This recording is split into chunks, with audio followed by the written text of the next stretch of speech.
across the UK, on DAB+, on YouTube, on your mobile, and on your side. This is Talk.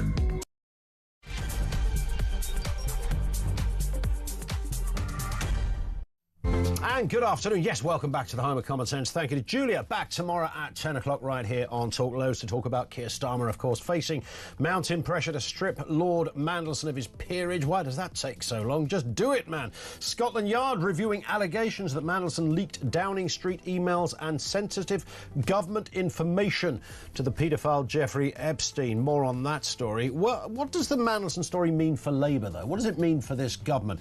I'd like your calls and comments on the wider issue, and that specifically, please. Also this afternoon, dangerous criminals are roaming the streets free to commit further crimes when they should be wearing an ankle tag or at least be remanded in custody. Almost 30% of offenders under a court order to wear a tag tracking their movements are not doing so. How can that even be a thing? The ineptitude of the system shows no signs of stopping. And doctors are threatening to keep striking until the summer after members of the British Medical Association voted in favour of further walkouts. The union announced that a fresh ballot for 6 months of industrial action had passed by 93%, but said a deal is there to be done if ministers offer them a huge pay rise. We could say that any day of the week, but yeah, we'll do a deal. Just give us shed loads more money, please. More on that as well. Everything you need to know, all the breaking news right here on Talk 0344 499 1000. It is quite clear Mandelson is up to his neck in it. At best, what was once the worst possible scenario for him, like losing his title, being kicked out the House of Lords, his noble red ermine cloak listed on eBay. Funny what 24 Hour does. That scenario is now his preferred option, because all the other options and all the other possible outcomes point to police intervention, an already shattered reputation further destroyed, and the very real possibility of even a criminal trial. Some even saying could end up with jail. Some time in the chiller for Mandelson. Yes, losing the word Lord seems like a bit of a no-brainer. But of course it's a different kind of Lord that he'll be looking to now. The former Labour Cabinet Minister is toast. Half an hour ago, he was the UK ambassador to the United States. Remember it, grinning like a schoolboy in the Oval Office alongside the President. Life had turned a corner. Yes, every day was Christmas Day for Peter. But it didn't last long. The Epstein files kept on giving. Every drop revealed even deeper and more disturbing information about the man who'd always been seen as a genius, widely making Labour electable back in the 90s. Mandelson was clever. He was also intelligent. He was sharper than a bucket full of Sabatier knives. But he was also a fool. A hapless Category A fool. And it was the evening of the 6th of May 2010, and of course months after being released from jail for procuring a child for prostitution, Jeffrey Epstein was curious about the result of Britain's general election. He sent Mandelson an email with one word, well, ? He emailed that to Mandelson, who was then essentially the Deputy Prime Minister in Gordon Brown's government, and just 20 minutes later, and a few hours before polls were due to close, you might think that the Deputy Prime Minister would be slightly busier, Mandelson responded. He said, "We are praying for a hung Parliament, alternatively, a well-hung young man." I didn't make that up for some kind of cheeky, mischievous, comedic value. He wrote, "We are praying for a hung Parliament, alternatively, a well-hung young man." Why he chose to write that, I do not know. But of course, the situation around Mandelson goes further than a few double entendres and a cheeky response to an iffy billionaire. It was about all sorts of other government business that Mr. Mandelson was sharing alongside to Jeffrey Epstein. And to compound this, of course, Jeffrey Epstein was also giving him tens of thousands of pounds. Now, I don't think it was a direct exchange for information. He was just a bit of a cash cow for Mandelson in that respect. Tens of thousands, of which Mandelson says, "I have no knowledge. I have no knowledge of it. How can you not know you were given 75,000? He wasn't walking around with a Go Henry card. This man had top accountants, 75 long uns, and he couldn't remember. Well, yesterday they lined up in Parliament to speak on this. They all wanted their say. Even the government claimed this is a terrible thing, the same government that appointed him as UK ambassador. Here's the Chief Secretary to the Treasury, Darren Jones. For the avoidance of doubt, this information was not known by the government until the release of documents by the Department of Justice on Friday. The nature of the documents also raised serious concerns about Peter Mandelson's behaviour whilst a minister. Peter Mandelson must account for his actions and conduct. It is an understatement, Madam Deputy Speaker, to say that his decision to continue a close relationship with a convicted paedophile, including discussing private government business, falls far below the standards expected of any minister. His behaviour was unequivocally wrong and an insult to the women and girls who suffered. No government minister of any political party should have, nor ever should, behave in this way. Well, he says that, he's right, but it's a classic deflection from his own government's breathtaking lack of judgment on this. Keeping Peter Mandelson inside the party is something Labour were perfectly relaxed to do. Let's hear from the opposition. Here's Shadow Secretary of State Alex Burghardt. The government cannot hide from its responsibility in having made Mandelson its ambassador in the first place. This was a political appointment. It happened only because of political pressure. And so one of two things must be true, Madam Deputy Speaker. Either there was the most terrible failure of the vetting system, or the government chose to brush that vetting information away. I think it's that latter point that is the most damning. I thought there was an interesting intervention as well from the Westminster leader of the SNP. Not often I say that. Let's have a listen to him, Stephen Flynn. When the Prime Minister was in China and Japan, he gave comment that Andrew Mountbatten Windsor should testify before Congress in the United States. What the Prime Minister chose not to do was to offer an unreserved apology to the victims of Jeffrey Epstein for appointing his other friend, Peter Mandelson, as the ambassador to the United States of America. So now that he's back from China and Japan, will he take this opportunity to do just that? And does he agree with myself that Peter Mandelson should be subject to a police investigation for potential criminality whilst in public office? Yeah, and I think that's a completely reasonable point. Potential criminality in a public office. Finally, let's hear from Reform UK, Robert Jenrick. Appointing Peter Mandelson to our Premier Ambassadorship was always a grotesque error of judgment by the Prime Minister, given everything that we knew about this man. And now we're told that this man leaked confidential information to a convicted sex offender when he was a cabinet minister and took tens of thousands of pounds in secret backhanders. It is a total disgrace. Well, there it is, a total disgrace. But what does it mean in the wider scheme of things? Look, Mandelson is, here we are, 2026. He's an irrelevance in so many ways. We can look at this in, it's dark, it's murky, it's disturbing. It's the worst example, if you like, of establishment behaviour. All of that, everything about power play and money and the egos of the kind of characters involved. But essentially, Mandelson is kind of not, it's not like we couldn't ask the question, is Mandelson toast? Because he already is, and he doesn't mean much to most people. But the government of the day, who were happy to get into bed with Peter Mandelson, again, it does matter in that respect. What does Mandelson's story mean for Labour? 0344 499 1000. I want your thoughts on those emails, your thoughts on the money he received, your thoughts on where this goes next. Let's speak with Dave Wooding, who's with us, political editor, columnist with The Sun. Dave, good to see you, by the way. Nice to be here. I mean, this is... You've followed Mandelson around a fair bit over the time. You'd have been to goodness knows how many briefings and moments when he's spoken. You've met him, and in so many ways, none of this is surprising. No, absolutely not. I was looking back to my first meetings with him back in the heyday of the Blair government, 1997. And two little anecdotes spring to mind. One is him saying, we should be rather relaxed about people being filthy rich. Now, we all saw that at the time as him saying, well, look, you know, Labour will deal with rich people and we're not going to tax them till the pips squeak, as the present government are doing.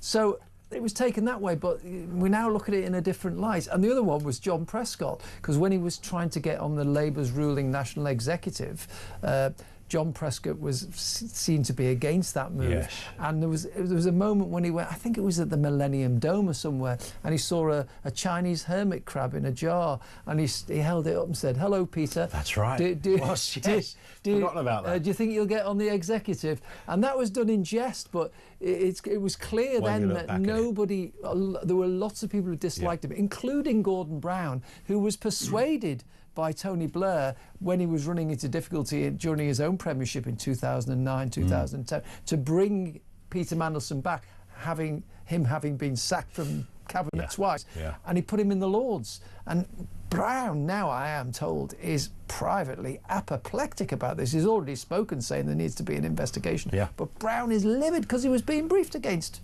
He was being briefed against, and of course, you know, and there is the man, essentially a de facto deputy prime minister at the time. On the eve of the hours before the polls close, and he's got time to whip out his BlackBerry and send a couple of emails to Jeffrey Epstein. I mean, that gives you an idea of how almost messianic Epstein was to Mandelson, that he felt like this is a guy, you know, I'm pretty sure Mandelson's thing was, you know, I've got loads of influence in Westminster, I know where the bodies are buried, but I'm with real power over here in America. I think he thought of it like that, that he was almost part of the top table of societal and political life globally. And of course, it was a facade. It was a veneer of, as we now know, just not malfeasance, but, you know, horrendous behaviour. Whatever Mandelson knew about that, I'm sure he wasn't interested in young girls, but he was interested in power, wasn't he? Yeah, absolutely. And there was another friend of his, a chap who some people who have been watching politics may remember, Oleg Deripaska, a Russian billionaire, and a man who was involved in all sorts of friendships with Peter Mandelson. And I wouldn't be surprised if papers are having a look at that now to see what the links were there about. Wasn't he the fellow that couldn't trade in Europe, and then suddenly Mandelson was a trade commissioner, and then he suddenly could trade in Europe? Absolutely.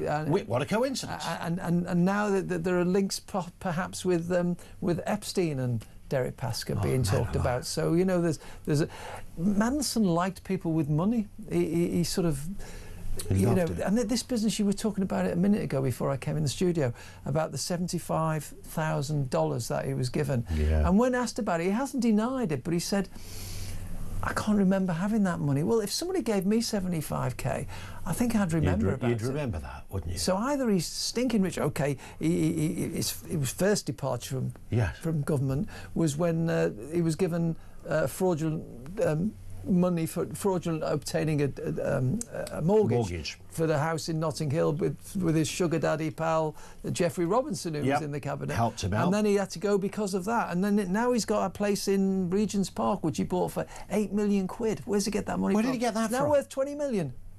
How is he worth that? Because he was just an MP on 90, whatever it was. There was also the Hinduja passport scandal, wasn't it? That was his second time of getting fired.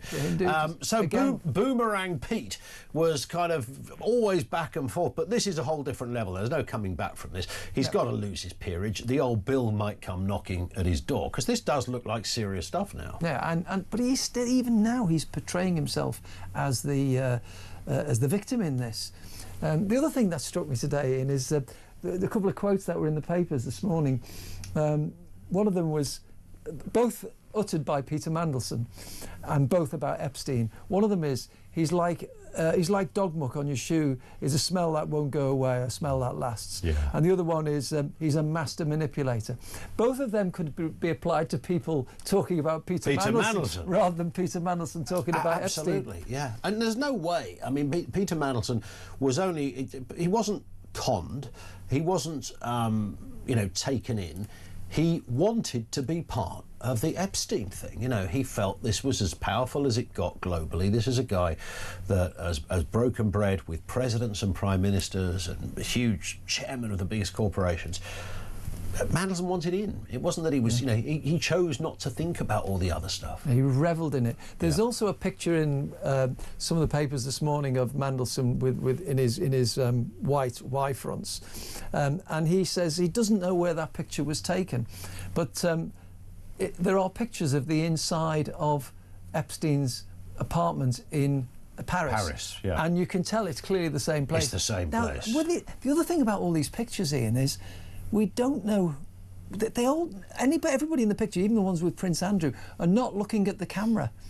It's almost like the covert pictures that have been taken. Well, they're either that or there's a photographer that appeared to be in every place where everybody was. I mean, if you were on your holidays, I know you like a bit of Costa del Sol, Dave, but if you were down there in Torremolinos, you and the missus having a nice break, and you suddenly looked across the hotel room and went, why is there a fella with a camera in the corner of our hotel room? You know, you'd notice that. And I've got my keks on. You know, it might be one of those things that you'd worry about. It is bizarre. The whole story is, there's a lot more to come out on this. Well, it's interesting. Downing Street have just said that officials are drafting legislation that allows Lord Mandelson's peerage to be removed as quickly as possible, while stressing there is a broader need for the House of Lords to be able to swiftly remove transgressors. And Keir Starmer has also told Cabinet today the alleged passing on of emails of highly sensitive government business was disgraceful, and that he was not reassured that the totality of the information has yet emerged. Now, whether that's him covering his back, saying, look, I told you there'd be more, almost as if he's not part of it, which Starmer, of course, isn't, in the sense that he wasn't even an MP back then, but he is the Prime Minister now. He did give the green light for him to have the big job in America. That doesn't absolve him completely here. No. Starmer is, to a greater or a lesser degree, he's also in trouble on this. Absolutely. It's a big question of his judgment. And his political judgment has been called into question. And he knew he was trouble because he'd had to depart from government twice before. He had all this stuff that we're all discussing now in the past, which we all knew the baggage he had with him. And yet he replaces a perfectly well-performing ambassador in Washington DC with Peter Mandelson, knowing the risks that were involved. So it does raise that question. The other interesting thing is, though the enemies, including Gordon Brown and those who really were advising against any jobs for Peter Mandelson, will be absolutely lapping this up, and the fact that he's risen to such great heights in the House of Lords, ambassador to Washington, the bigger they are, the harder they fall, and this fall is a massive fall, and they will be lapping this up. Absolutely right. We'll take your calls on this as well. 0344 499 1000. Your wider interpretation of what we now know. Stuff is almost coming up by the hour. The implications of it. What does it mean for the current government? What is your assessment of that? Do you sense that Keir Starmer would have known some of this stuff when he appointed him to go over there to Washington and work as the UK ambassador to the States? 0344 499 1000. More from Dave Wooding in just a couple of moments. We'll talk tags. We'll talk doctors striking. More to come. Keep it here. This is Talk.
Do you think that the former Prince Andrew will go to jail over this? I don't think he'll go to jail over this. I mean, I don't, but you did see the story yesterday that there's a new woman from Florida. A woman, she alleges that she spent the night at Prince Andrew's Royal Lodge in 2010, and she was sent by Jeffrey Epstein, and her attorney's talking. As long as he stays out of the States, I think that they can't force his hand.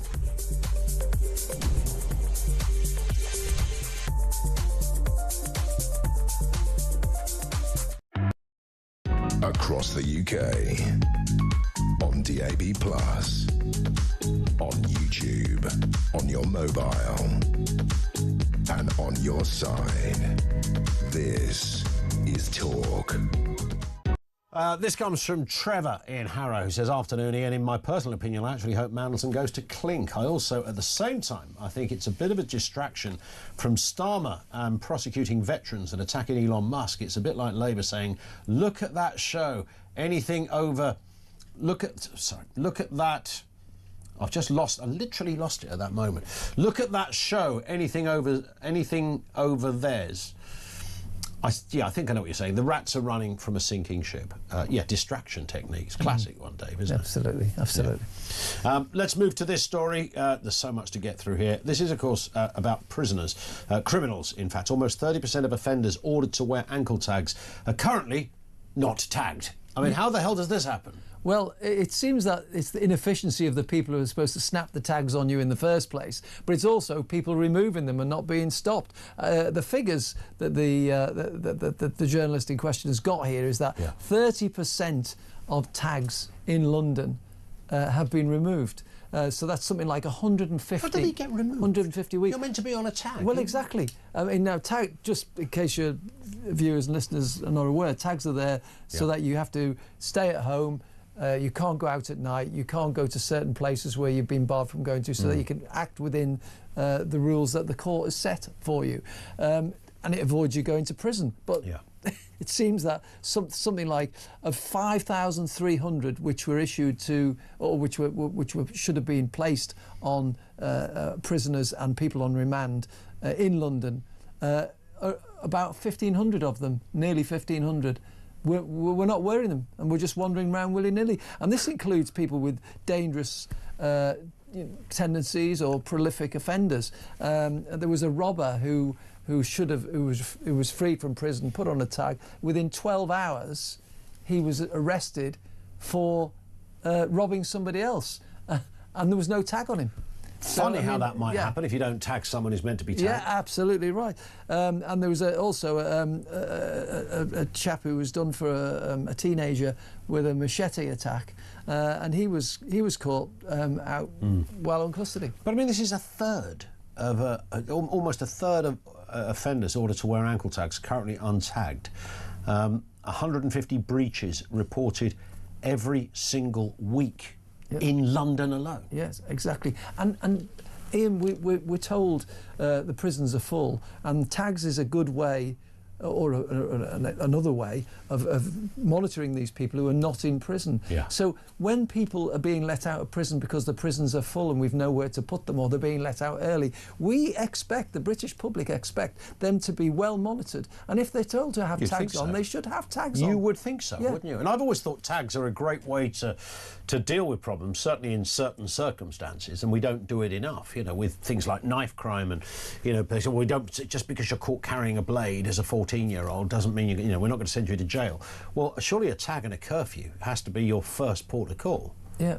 It's about keeping people monitored and indoors, then that would be, I would have thought, an obvious answer. It's public protection. The other thing that I find quite irritating about this, when the Home Office were asked about this, they say, oh, we're dealing with a situation we've inherited by the previous government. That seems to be their stock answer to everything. I mean, for goodness sake, they've been in power for nearly 2 years now. I mean, that one's starting to wear a little bit thin. You can't keep using that one. No. Let's move to junior doctors. Final story, Dave. BMA members backed 6 more months of strikes.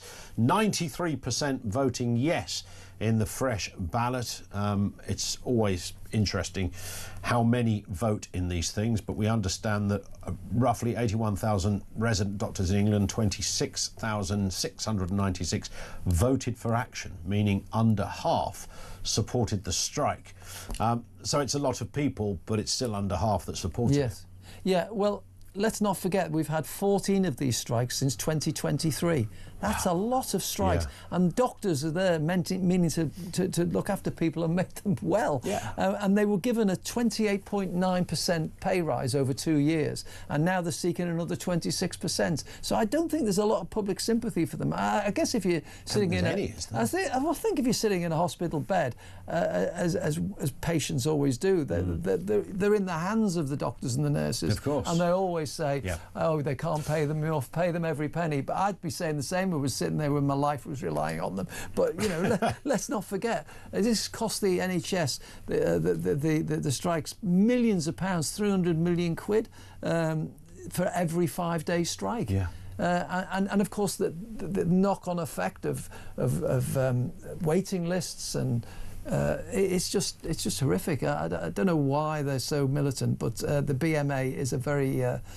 militant union. It really is. Yeah. And you know, people talk about, because it's called the British Medical Association, it's got that kind of, there's almost a cuddly sense of, you know, this is a radical group of people. I mean, back in the day, they opposed the NHS beginning. It's like, no, we don't want that thing. No, our doctors be out of pocket if you start giving it away for free.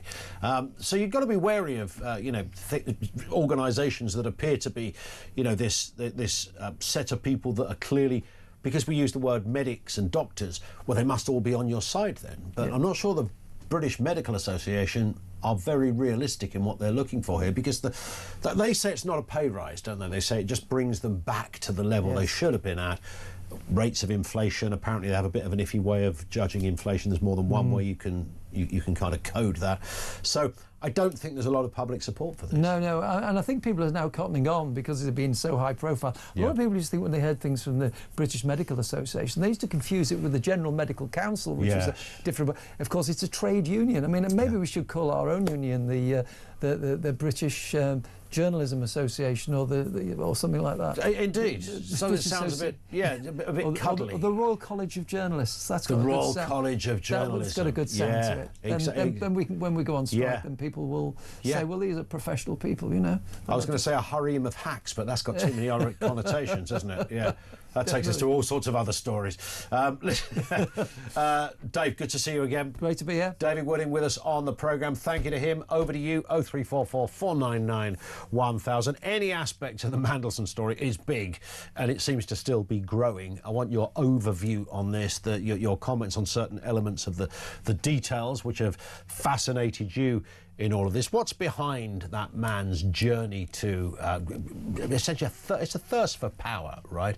But perhaps more pressingly, because we can ignore Mandelson and say, well, his history, it doesn't really matter now, does it? He's not in government, it won't make it in. Well, he's still in the House, and he's still a lawmaker in that respect. But what does it mean for the current government? What does it mean for Keir Starmer? Our lines are open. This is Talk.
across the UK.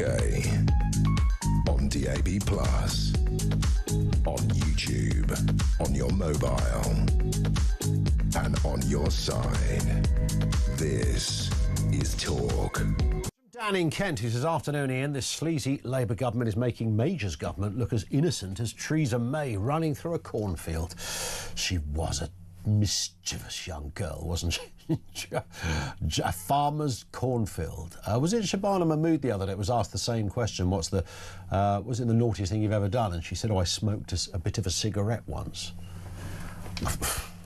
These are rock and roll kids. Yes, and you know, I mean, Dan is quite right. And the point that I always come back to when we're talking about these areas, of course, is governments, Tory and Labour, invariably come in and say, you know, we're not like the last lot. You're not going to see any of the kind of filth and the dirt, the sleazy lot. We're going to clean this place up. And then this comes hurtling around the corner.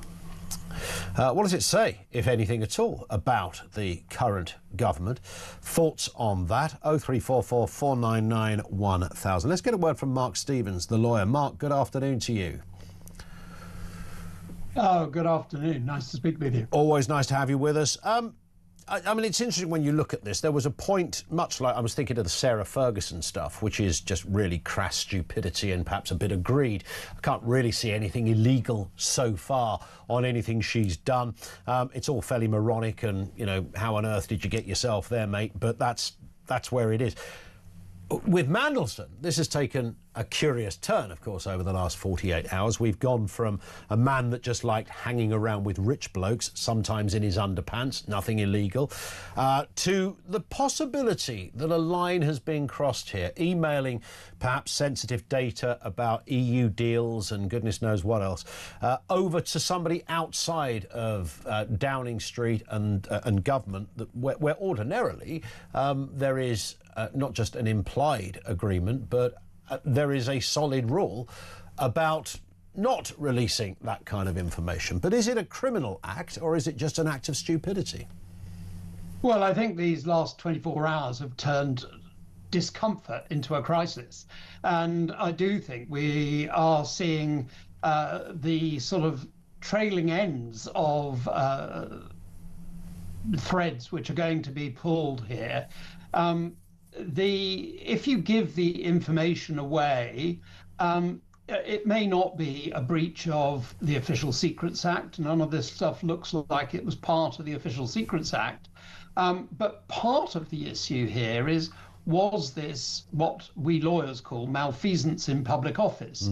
That's essentially, we repose trust in our senior politicians to behave. And they are required only to give information, like the market-moving information you mentioned, to people with a relevant interest. And if they give it to anybody else, that can be a misfeasance in a public office, and that can be a criminal offence. Now, we know that this has been reported to the police. We don't yet know whether they're investigating, but I don't think it's going to stop here, because we're seeing almost the chum is in the water, and everybody wants to see the extent of the influence that Peter Mandelson wielded, particularly in the current government as well as governments before.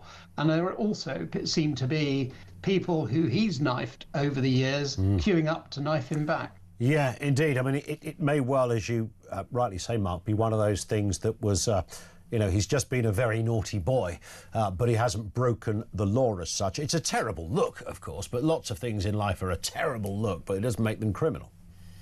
Yeah, and I think what's interesting is you have to be going some to eclipse the foolishness of Prince Andrew and Sarah Ferguson. And I do think that he's managed it. Yeah. We thought that was an impossible task, and I think the pressure's going to mount. Obviously, if the police open an investigation, everything else will have to stop. But even if they don't, I think we're going to see a process called the humble address. And essentially, we've seen the American Parliament essentially subpoena documents and subpoena witnesses. So the Clintons have been subpoenaed to say what they knew about Epstein. I think we're going to see this very ancient and little used process called the humble address, which is essentially Parliament's ability to subpoena documents from the government and the to give them up, even though they perhaps wouldn't want to. So your line just cut out slightly there, Mark. So the humble address, this is a formal binding message from Parliament to government or to the monarch, did you say? Yeah, so it's an the same thing in many respects. Yeah, it's a powerful parliamentary tool, and essentially you write to the monarch and say, please extract these documents from the government and give them to us. That's the formal process. But, you know, it's sort of the parliamentary equivalent of pulling a fire alarm. Ministers can ignore a debate, they can not turn up, but they can't refuse a humble address to the Crown. It's old-fashioned, but it hits like a hammer, and it says, essentially translates from the Commons saying, we're not asking, we're now requiring. And that could be very embarrassing for a number of reasons. Indeed. We will watch with interest. Popcorn at the ready, as some say. Mark, thank you very much indeed for your time. That's the lawyer Mark Stevens. Where does this story go? How is it feeling in the inner circle of Labour right now? Let's speak with Baroness Catherine MacLeod, a Labour peer. Catherine, good afternoon to you, if you don't mind me calling you Catherine. Not at all. Yeah, good. Nice to see you. I mean, what a day to be a socialist, right? I mean, it's like everything's falling apart around you, isn't it? Well, socialism isn't falling apart. I think we don't judge any ism by the activities of one person. I think it's terrible for the reputation of the Labour Party, but fortunately the Labour Party is bigger than Peter Mandelson. There's a lot of very good people in it, and I'm sure they will be as exercised by this as you and anyone else. So let's hope it has got the best outcome. I mean, this is the kind of story that they make films and write books about, isn't it? In terms of the character at the centre of all of this, Peter Mandelson, and who he was, you know, his background and his kind of Svengali-like manoeuvres around the 90s, getting Blair into power, splitting that Blair-Brown previous Islington agreement, all the stuff we're all aware of, and then coming back time and time and time again, bit of a boomerang character, and then back again as the ambassador. I mean, is this a lack of judgment from previous leaders, including the current one, about Mandelson, or is Mandelson just that clever in fooling people? Well, I think if it was a film or a novel, we probably would think it was far-fetched and exaggerated and could possibly happen. I think that I think Peter Mandelson did play a very pivotal role in the 90s, delivering the Labour government. His record in government wasn't great. Gordon Brown brought him back in 2009 because the government was in difficulties. We'd come through a terrible global financial crisis. Alistair Darling, the Chancellor for whom I worked, he was quite pleased that Peter came back. He thought that he was very well connected, that he knew his way around the political bloc. He always found Peter rather enigmatic, and they certainly weren't soulmates, but he saw that he had a positive. I actually am beginning to think the more this story goes on, it's not political commentators or lawyers that we should be talking to, it's psychiatrists and psychologists, because I actually do not understand how a man who was so obviously capable and with so many attributes has so fallen badly in so many times, that there must be something going on in his head, that he thinks that, you know, he's a sense of you know, that he can rise above it, that the law doesn't apply to him, that he can behave as he likes, and total lack of self-awareness. I mean, it's a personal tragedy, but he's going to have to face the consequences of what he's done, and what he's done has been terrible. I mean, you're absolutely right. I mean, it is really a psychologist or a psychiatrist conversation in terms of that bit of the human condition that can have so much and yet spectacularly lose it through what would be seen colloquially as sort of schoolboy errors, you know, asking your mate for a few quid for a mortgage or sorting out some passports for a couple of characters that you're familiar with. All of that stuff. And this is kind of, I suppose, an even bigger version of that. And I just want, you know, the human condition is a curious thing, Catherine, of course, as we all know, and everyone has a vulnerability and an Achilles heel. And I guess with Peter Mandelson, it seems to be that idea. My only interpretation of it, I don't base this with any qualification, is that he obviously had made his mark and felt that he'd come back and he got the job as the ambassador, and, you know, he'd returned and everything that went before was forgotten. But he had this insatiable appetite for greater power, to be with greater power. And the Epstein thing, you know, this is the billionaire that dines with presidents and prime ministers and the biggest captains of industry. And I just sense that whatever the cost, that was very important to Peter Mandelson. Well, it seems to have been. I mean, even among schoolboys, there's a sense of honour. And what has been terrible about this story is this terrible betrayal and breach of trust, that he was sitting around a very serious confidential conversations about the future of the British economy, and he was sharing them with an international player. I mean, he told the CEO of a bank to mildly threaten Alistair Darling when he was Chancellor. That banker did so threaten Alistair. I mean, not in a kind of physical sense, but, you know, he said that he wouldn't, JP Morgan would stop investing in Britain. Alistair saw him off. The investment bankers hated the fact that the government were imposing tax on the bankers' bonuses.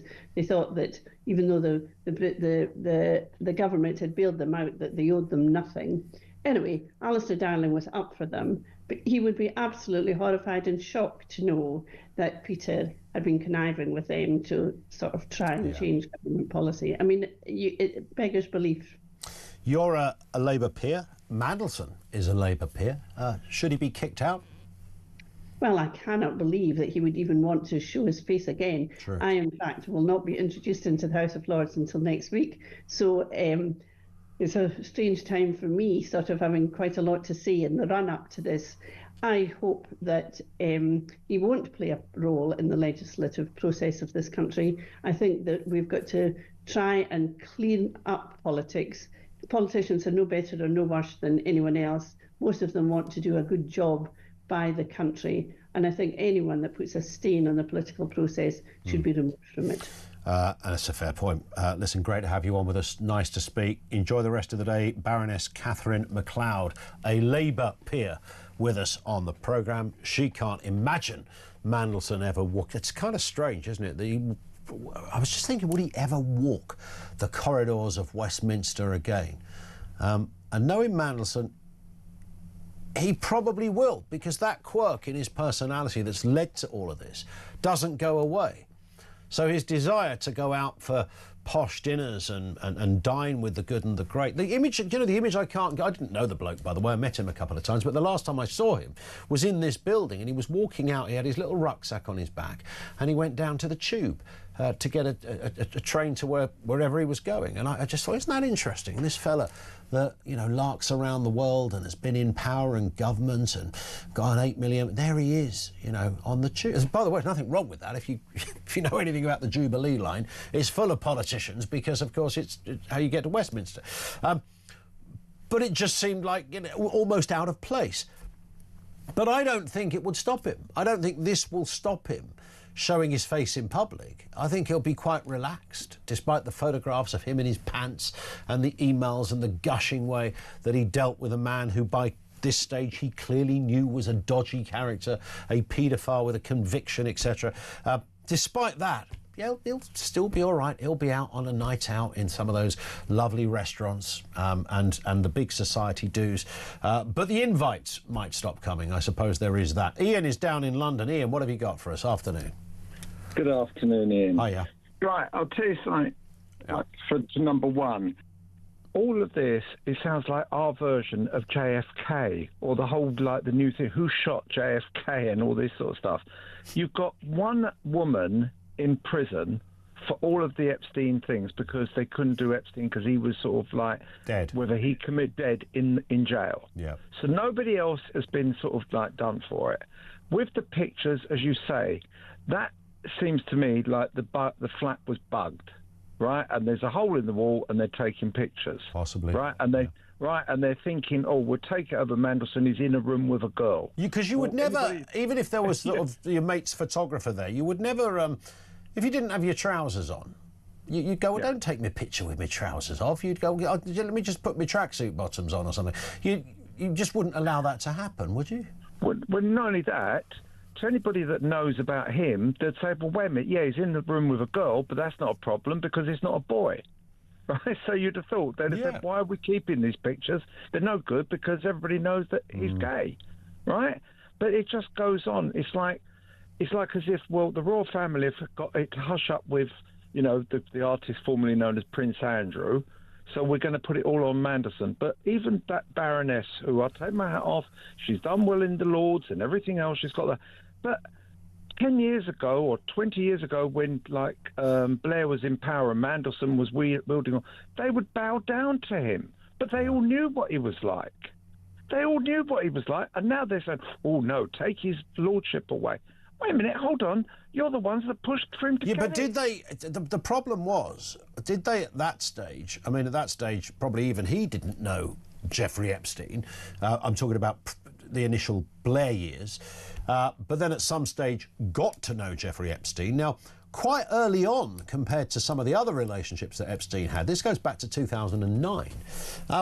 So he was familiar with him, but even at that stage, nobody knew all the stuff about Jeffrey Epstein, right? So forget Epstein for a minute. Think about the loans that he took and everything else that came about him, and with. But it was never. He didn't. It wasn't kind of. It wasn't sort of nefarious sexual activities, or he hadn't robbed. You know, he asked a rich mate to loan him some money, which was against the rules of his mortgage arrangement. I mean, and a lot of people didn't really see that as criminality in the conventional sense. But it still goes to show the character of the person. It's like every time you see these films, if you see somebody's got a loan, it's straight away they're open to be blackmailed. Well, that is very true. Yeah, that is very true. And he loved money. He wanted that big townhouse. He wanted to live a lifestyle way in excess of what his earning capabilities were. Apparently he's worth 20 million quid now, and nobody can quite work that out. Isn't there this other Labour person that we can't name, that they keep hushing up what's going on with him, the MP or something, that is with Starmer, that they're still not let the full story out yet on? Well, yeah, there is a former MP now that, I mean, I've heard so many different rumours about what's meant to, you know, what this guy's meant to do. I mean, they travel around the internet and they go from the grotesque to the hilarious, but and not to underplay anything, and clearly something has gone badly wrong if somebody is fired and then you never hear anything more about it. But the amount of different stories are just mounting.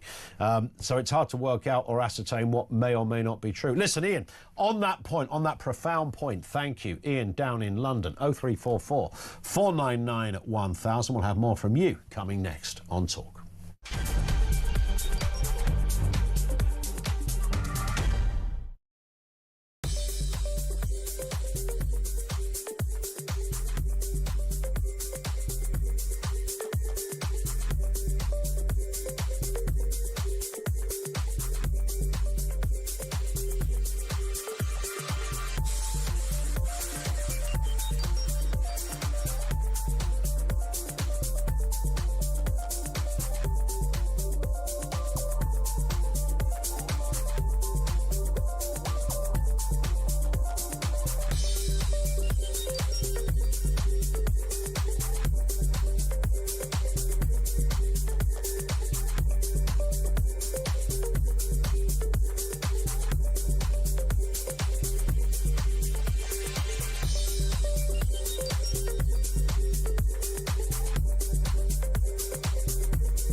think that the former Prince Andrew will go to jail over this?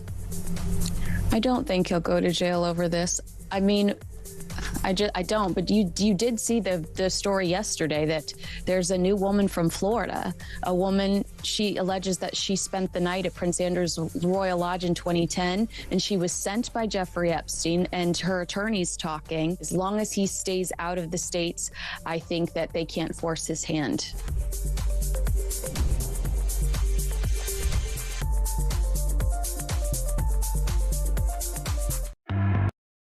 Across the UK, on DAB+, on YouTube, on your mobile, and on your side. This is Talk. It is 5 to 2. Matt in Saddleworth says, Ian, great show. Mandelson's Epstein links represent the 1,000th cut for this government. It's no longer a question of if Labour will fall, but when. This momentum is clearly leading to an unavoidable early general election. It may well do that. I think also one of the issues around Starmer, again, as I said before, we spoke to the Labour peer, is that this was the party, and it's always the case with Labour. We don't do what the Tories do, all the mucky stuff. We're clean cut. We are morally above those people. We sit in a very different place in terms of all of that. You know, leave the corruption and the dodgy stuff to the wicked Tories. They've now changed it to the wicked reformers. The Tories are now looking like, you know, a bunch of choir boys and girls. But that was always the message. And when Keir Starmer came in, you know, country first, all the rest of it, party second. But he appointed this man, and he apparently didn't know anything about this dodgy stuff, appointed him as ambassador. Matt's over here in Cheshire. What are you making of this, Matt? Good afternoon. Hi, good afternoon, Ian. I just whipped up a quick poem while I was waiting earlier on. Can I read it to you? Yeah, we like a poem. Yeah, it's... politicians and paedophiles, filthy secrets hidden in files, freaks with fake smiles, disingenuous denials, a parliamentary palace of pervs, fake images and truth swerves. You have got on the public's nerves, few of you honourably serves. Only the pathetic are seduced by power, only the weak lie then cower. A generational political shower. Send them all to the tower.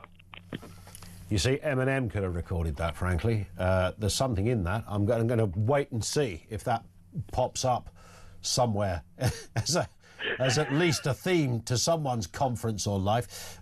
We're in a curious place, though, Matt, aren't we? Because this is a man, Peter, you know, when we think about putting the show together each day, we think about what question we're going to ask. And, of course, you can't say, is this...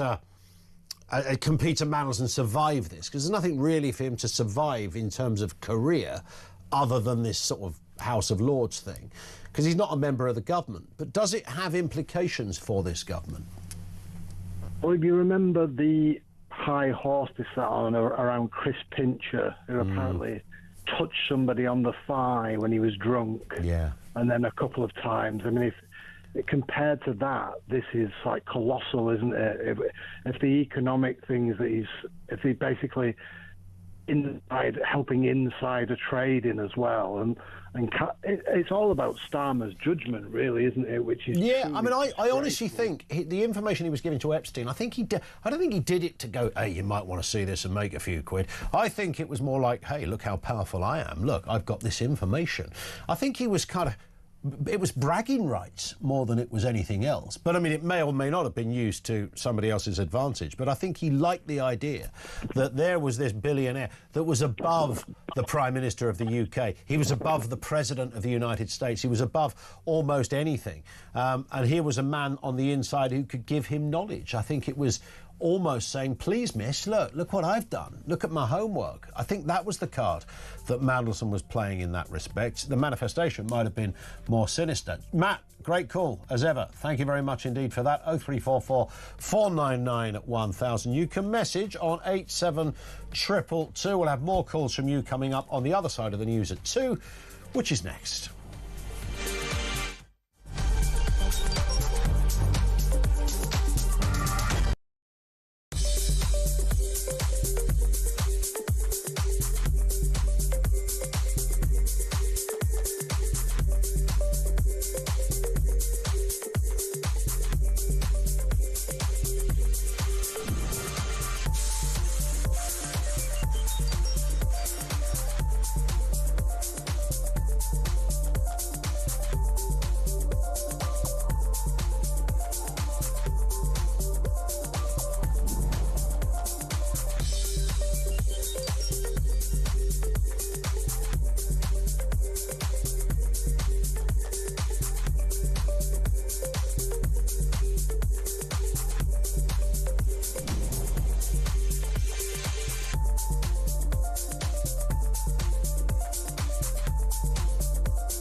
across the UK. On DAB+, on YouTube, on your mobile, and on your side. This is Talk.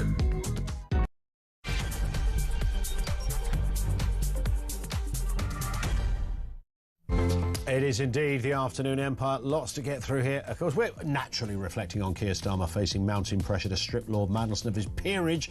Wouldn't Mandelson just come out now? If he had any decency, a shred of decency, he'd go, do you know what? This is terrible. I'm quit the House of Lords. You'd just do it, wouldn't you?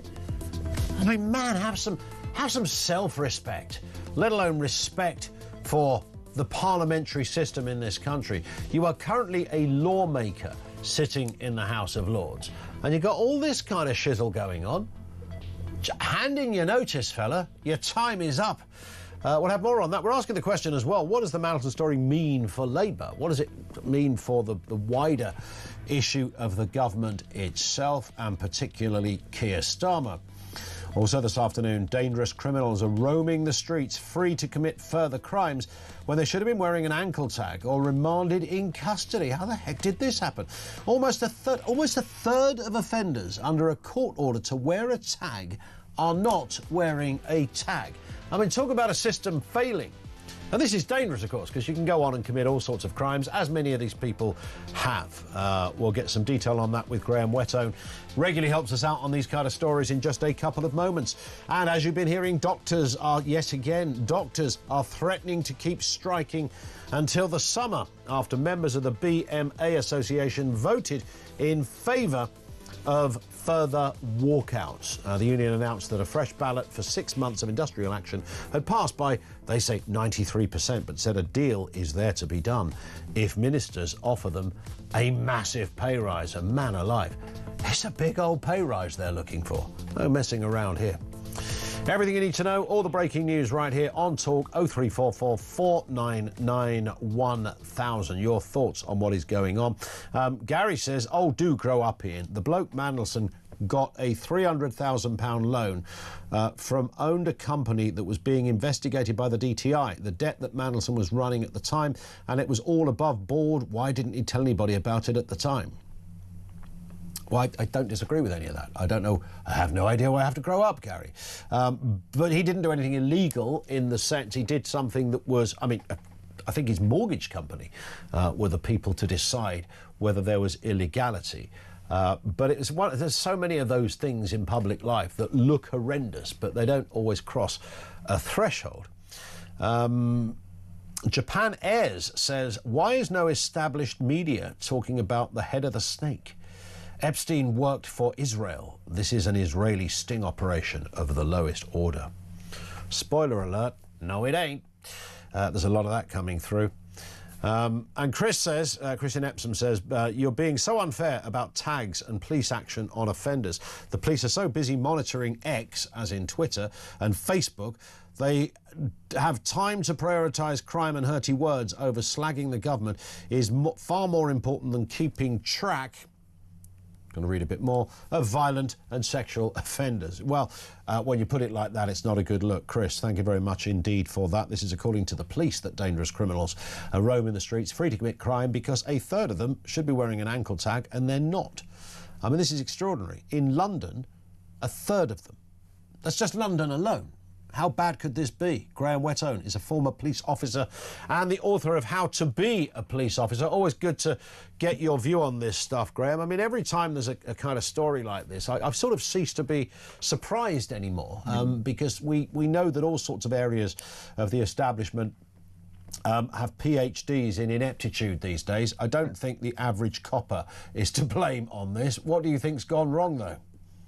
It's, again, sounds like a great idea, great system. Home Secretary announced the white paper, the reform paper, just a couple of weeks ago, and technology was part of their reforms. So the government are looking at using technology. Fantastic idea. on paper sounds great. We tag offenders. We don't have to keep putting them in prison, remanding them in custody, waiting trials, and the criminal justice system is broken. So those trials are often 2 or 3 years away. So we can't literally keep people locked up for that long, waiting trial for committing offences. So tagging them sounds like a great idea. We tag them, we can monitor them. It prevents crime, which is a prime objective for policing anyway.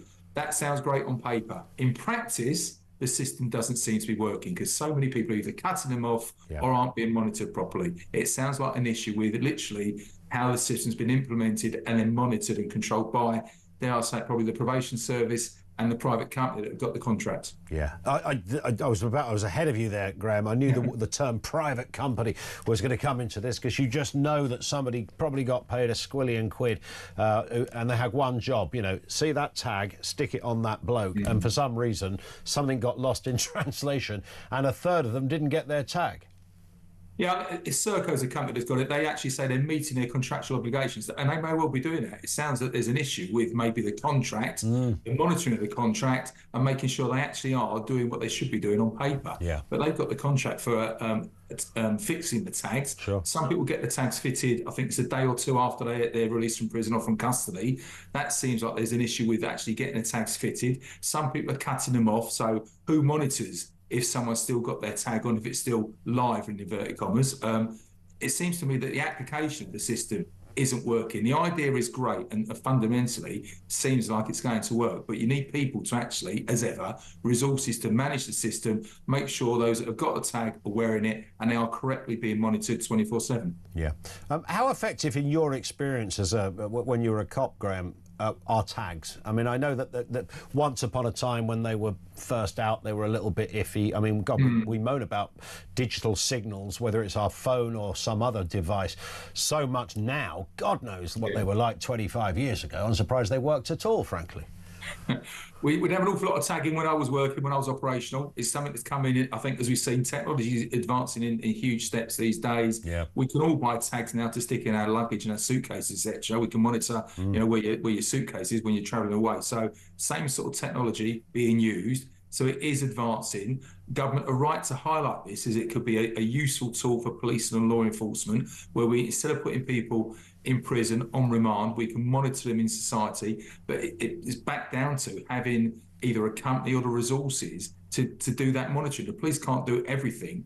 They're trying to go out and catch the people that aren't tagged and are committing offences. So you need somebody to step in and monitor the people that are tagged and make sure they are abiding by curfews, aren't going to addresses that they shouldn't be. It's being used quite a bit in domestic assault type cases to stop offenders returning to the scene of the offence. I always thought tagging, assuming it works perfectly or as perfectly as it can, I think it's genuinely the answer to an awful lot of problems, not just prison overcrowding, but people, as you know, from working, you know, your career in law enforcement, you know, there are lots of people who really shouldn't be in jail, you know, just the wrong place for them, but they should still be punished in some kind of capacity. And, you know, I've always thought tagging is genius. If all tagging along with curfews, between those two, and of course they can work hand in hand, it is almost the bullseye of solving quite a lot of the penal problems we have. It is, and as I've alluded to already, you're dealing with maybe offenders who are habitually committing crime late at night, tagging them and putting them on a curfew to stay in their home addresses. Yep. Domestic type incidents when you're trying to prevent an offender going back to that address again, tagging them so they can't go into that area. You can put, I think, the geofences or something, you can put like locations on them, so if they enter the area, it activates an alarm. All this technology is available, but you just need somebody literally sitting on the system and monitoring it and then notifying the police when they are breaching the conditions of the tag or the curfew. That's where the system appears to be falling down. In practice, on paper, it does make complete sense. It actually prevents some crimes from taking place, stops you needing to put people in custody, remanding them, putting them behind the wall to stop them committing offences, put a tag on them that then they know they've got it on them, make sure they keep it on them. That will prevent crime taking place. But you do need that backup, that support structure a contract or whatever with a company to make sure this is being monitored. And when they do breach it, they notify the police, and the police can then react. Yeah, it's more than just a missing part of the equation, isn't it? To not, oh, we got the tags, we spent millions on the tags, we've got the probation boys are doing it, even Serco are doing their bit, the old Bill are doing their bit. And what about the monitors? Oh, forgot the monitors. Yeah, it's a kind of schoolboy error, I think, to say the least. But you know, who knows? Maybe this will be the shock the system needs to pick it back up and make it work effectively. Graham, thank you as always. Graham Whetone, former police officer and the author of How to Be a Police Officer, with us here on Talk. If you've ever worn a tag, you know, every now and again you're on a train, don't you? You spot somebody. Where was I? I was at a wedding, and I spotted somebody with a tag. And of course, you can't go up to them and go, what you done then? Because, you know, might be something you might not like the answer. And in fact, someone who's got a tag on might not be the kind of person you want to ask that question to, depending on what they've done. But I've always long held the view, and we've talked about it lots on this programme over the years, that if everything is working, the tag itself, it can't be taken off, it can't be breached, it's not going to break down. The GPS is 100%, or as 100% as it can be. Then it's almost, and as soon as that person moves from A to B and they're not allowed to be at B, it pings and a blue light goes round to the house and that person is caught, and then they get, you know, 30 years or whatever it is. Seems like a great answer, but for some reason it's still not working perfectly. Thoughts on that as well? 0344 499 1000. Back to Mandelson. What does the Mandelson story mean for Labour today? This is Laura in Wiltshire. How you doing, Laura? I'm good, Ian. How are you? Very good, thanks. Yeah, what are your thoughts? Fire away. Well, I think that what I'm most terrified is that this is so massive that actually nothing might happen. And I was drawing one of those this morning, just scribbling, one of those charts like you do, like a mind map when you're at school trying to remember stuff. You put Epstein at the middle, okay? And then you link him to Clinton, to Blair, to Mandelson, to Andrew. And then you link him to Ghislaine, to her father, to the Russians. It is so huge. And Epstein's obviously at the epicenter of this. And it's about greed and money, and it's about sex, and it's about power, and all of the people who are looped in on that. But it is so huge that I just don't know how or who everyone is going to deal with this. I wonder, because, you know, there's a big conversation about how Epstein made his money. Because although he was, I think I'm right in saying, he, along with another guy, they were part of one of those Ponzi schemes, you know, where the kind of the pyramid sort of set up, as it were. And I think his business partner went to jail. For some reason, Epstein didn't go to jail. But his wealth apparently exceeds anything he's ever done, even though he's worked in high levels of finance and clearly earned a few quid. He just shouldn't be that rich. And some of his money at the beginning was made, if you ever watch any of the really good investigative programs about him, was he had an extremely interesting relationship with the guy who started Victoria's Secret, the underwear people. That is an who interesting, was gay. yeah. Who was gay. Just look into it. And he managed to have a relationship with this man and made a lot of money out of it. Can you make that much money out of knickers? I guess. Have you looked at Victoria's Secret? They're not cheap and they're everywhere, and it's massive. But that was one of his steps along making this.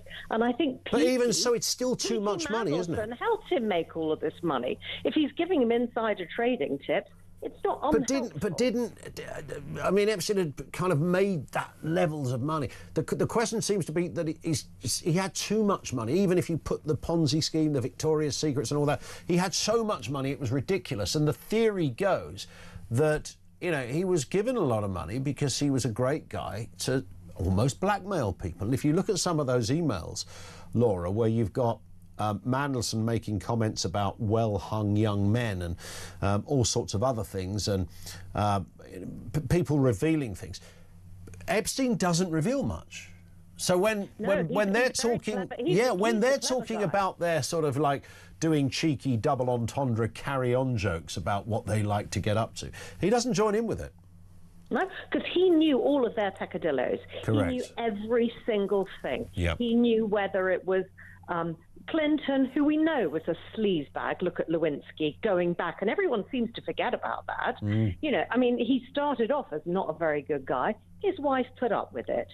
There are all sorts of other people who've been prime ministers in this country whose wives put up with it. Yeah. He knew all of their frailties. He knew what turned them on. He knew how to make them sing. And I reckon he had information on all of them. And Ghislaine was a very troubled girl. I'm not making any excuses for her, but again, read about Bob Maxwell. Not a nice guy. Yeah. And that was the world she grew up in, and she helped enable him. And he was just the clever guy who was at the middle of this spider's web, making money, being powerful, being in charge of all these people, and there are so many skeletons in the closet. Yeah. I'm just worried that it goes beyond what the Met can deal with or what Starmer's going to bother doing. Do you know Laura, there is another theory around this, and it's not always popular, that actually the story of Epstein, I mean, it's huge, and it involves so many notable figures, most of whom were probably not sleeping with anyone and just meet, you know, the guy did also have a job, weird as it was. So the average person that met him and had lunch or a meeting, you know, went to a conference room, had a meeting, went home again. There is a theory that the story isn't actually as big as some people think it is. It's big, it's just not as big as some people think it is. What do you say to that? I think it's interesting if you say, well, it wasn't all about sex. And at the beginning I said to you, it was not just about sex. It's about greed and money and power as well. Yep. But I think what he knew was which chain to pull for each of these people for his own personal benefit. Think that's true. And I think he was all about power. Yep. He wanted to be all powerful, and he's a typical narcissist. And he didn't 100%. really care whether he was sleeping with men, women, making money from people just because he could. I don't think it's as simple as it's just about procuring girls for people. It's just about making money. I think that it's very complicated, and that's why I worry that some of the things that are really disgraceful, like Mandelson, and what might have been done, you know, against our country, might just get lost in all of this. Yeah. I sense you're onto something there. Laura, thank you very much indeed. Laura in Wiltshire. Thank you to her. 0344 499 1000. We've all met seductive characters in our life. And once in a while, I'm not talking about people that necessarily are famous, but they're famous sort of within certain parameters. So if you, years ago when I used to drink around Soho down in London, there'd be various people that would say, "Oh, have you ever met Sly Jim?" Or what? Sly Jim? Yeah, he's like into everything. But what a lovely man! What a lovely man, Sly Jim. I'm making up the name to protect anyway. If you're called Sly Jim, by the way, big apologies. But you'd hear about this, and then you might at some point go along to a pub or a function or an opening of something, and somebody will go, "I'll introduce you to Sly Jim." You go, "Oh, well, Sly Jim's a big entourage around him, you know, lovely fella." A couple of years later, he's either dead or in jail, or he's, you know, in hospital, alcohol. Just things that happen, and people that gravitate, is my point, to certain characters. They know a little bit about them. He loves a party, does Sly Jim. He loves the girls, or he loves the boys, whatever his, you know, choices were. Loves a drink, loves a line of Coke, whatever. All these, it could be any of that. It could be all of that. It could be something you suspect, well, we don't know how he made his money, but he's made a few quid. There are people who gravitate to that, and they don't necessarily think through the fuller implications. They don't also always see the fuller picture. They see a little bit of it.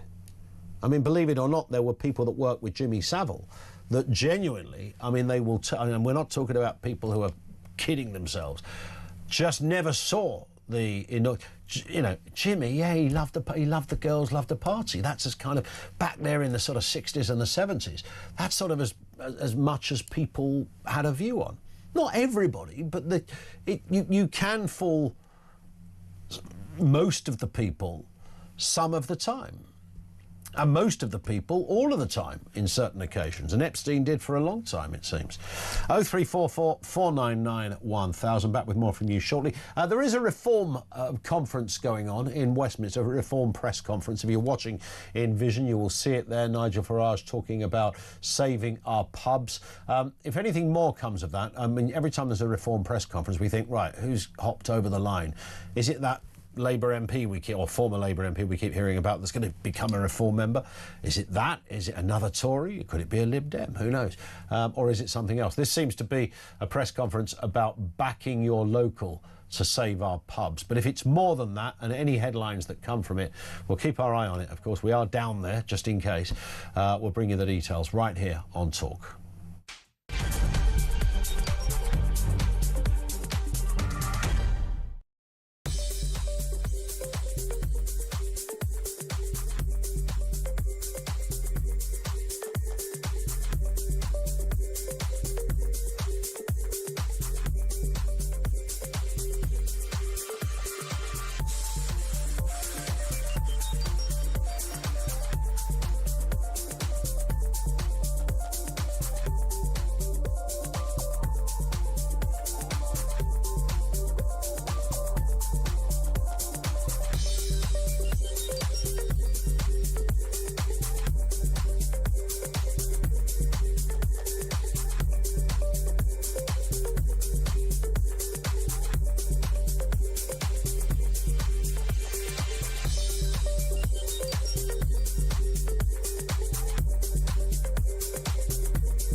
Do you think that the former Prince Andrew will go to jail over this? I don't think he'll go to jail over this.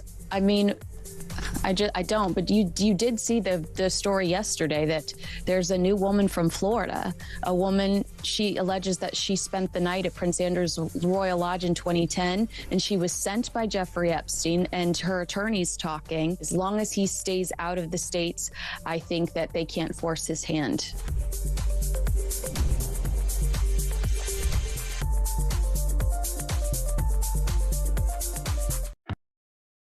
Across the UK, on DAB+, on YouTube, on your mobile, and on your side. This is Talk. It is Talk. 0344 499 1000. This is about tags.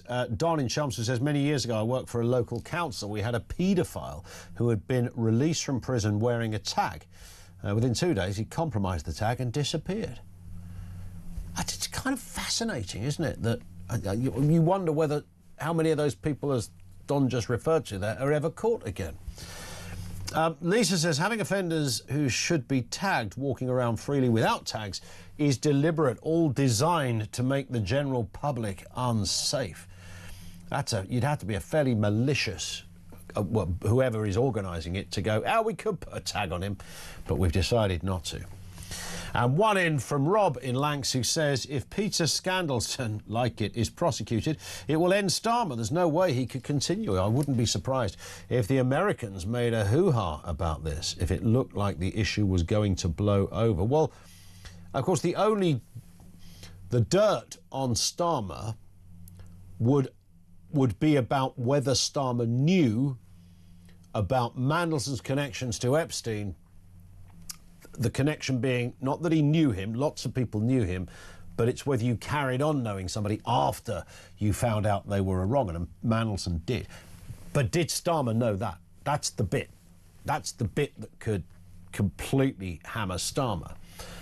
But if he didn't know that, and he says he didn't, and somebody would have to prove otherwise, then he's kind of safe on this. I mean, it's a terrible look.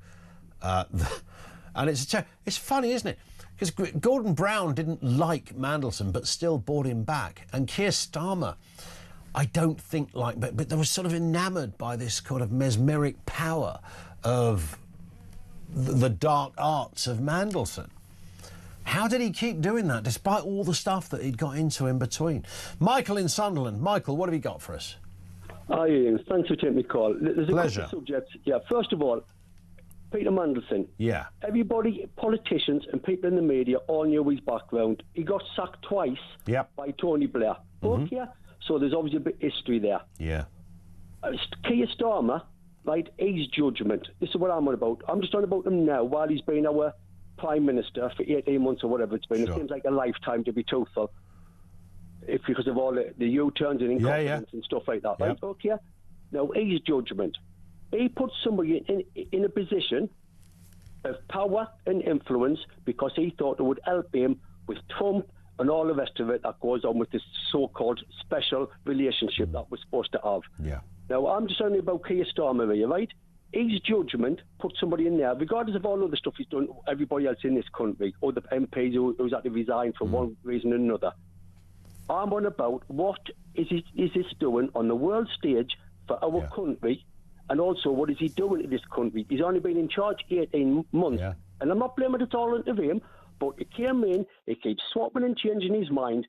Now, what state is this country got to be in before he either resigns himself or them MPs get their act together, I'll be polite, and remove him? Because this is affecting all of us. Indeed. But the thing is, though, in the future. But Michael, the thing is, if we had no knowledge of his relationship with Epstein, or that his relationship continued after it was discovered that Epstein was a thoroughly horrible man, if that was the case, then if we didn't know anything about that, it's widely reckoned that Mandelson would have been a brilliant ambassador. I mean, as it turned out, he was there for, between February and September last year.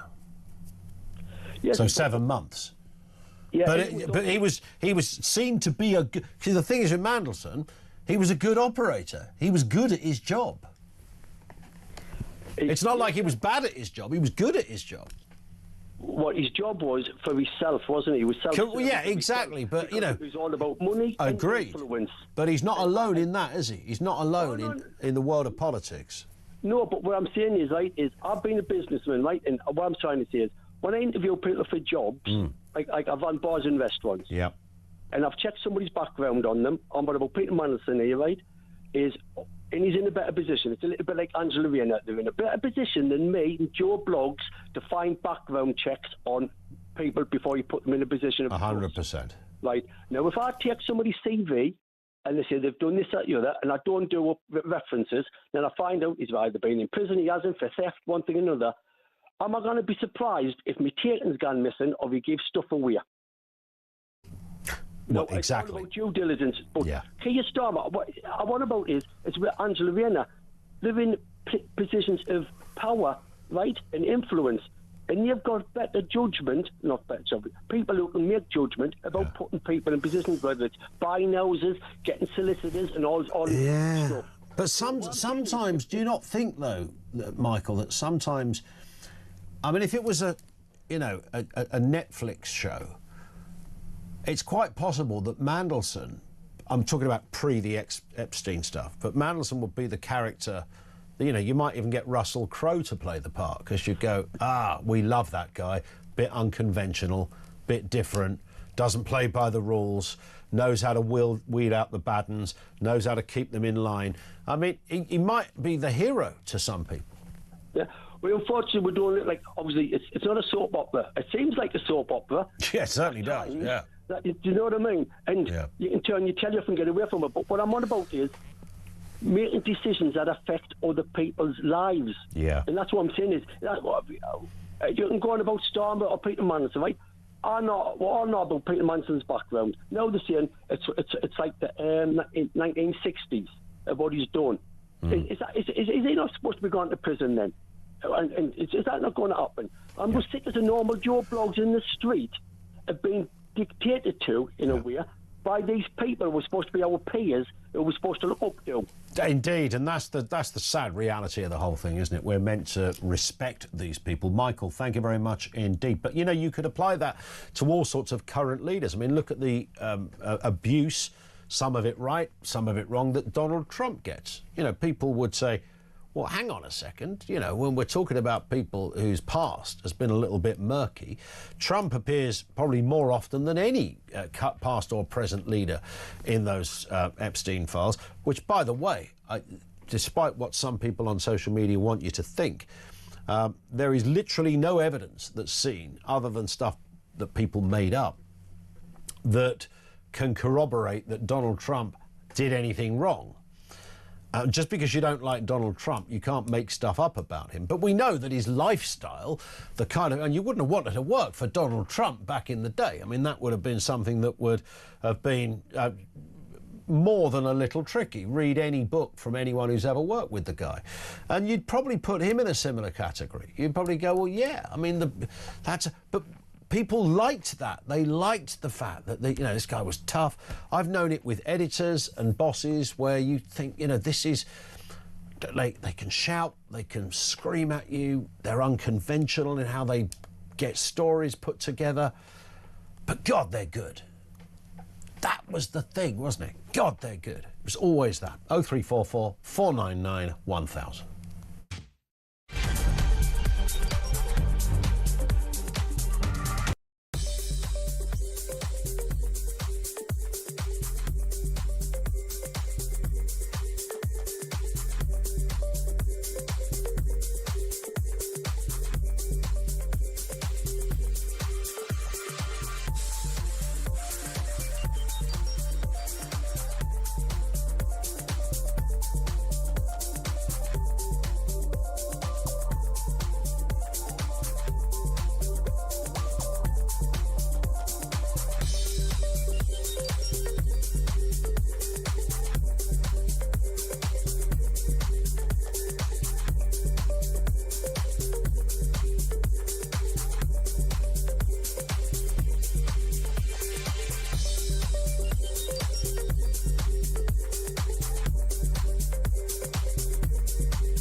Across the UK, on DAB+, on YouTube, on your mobile, and on your side.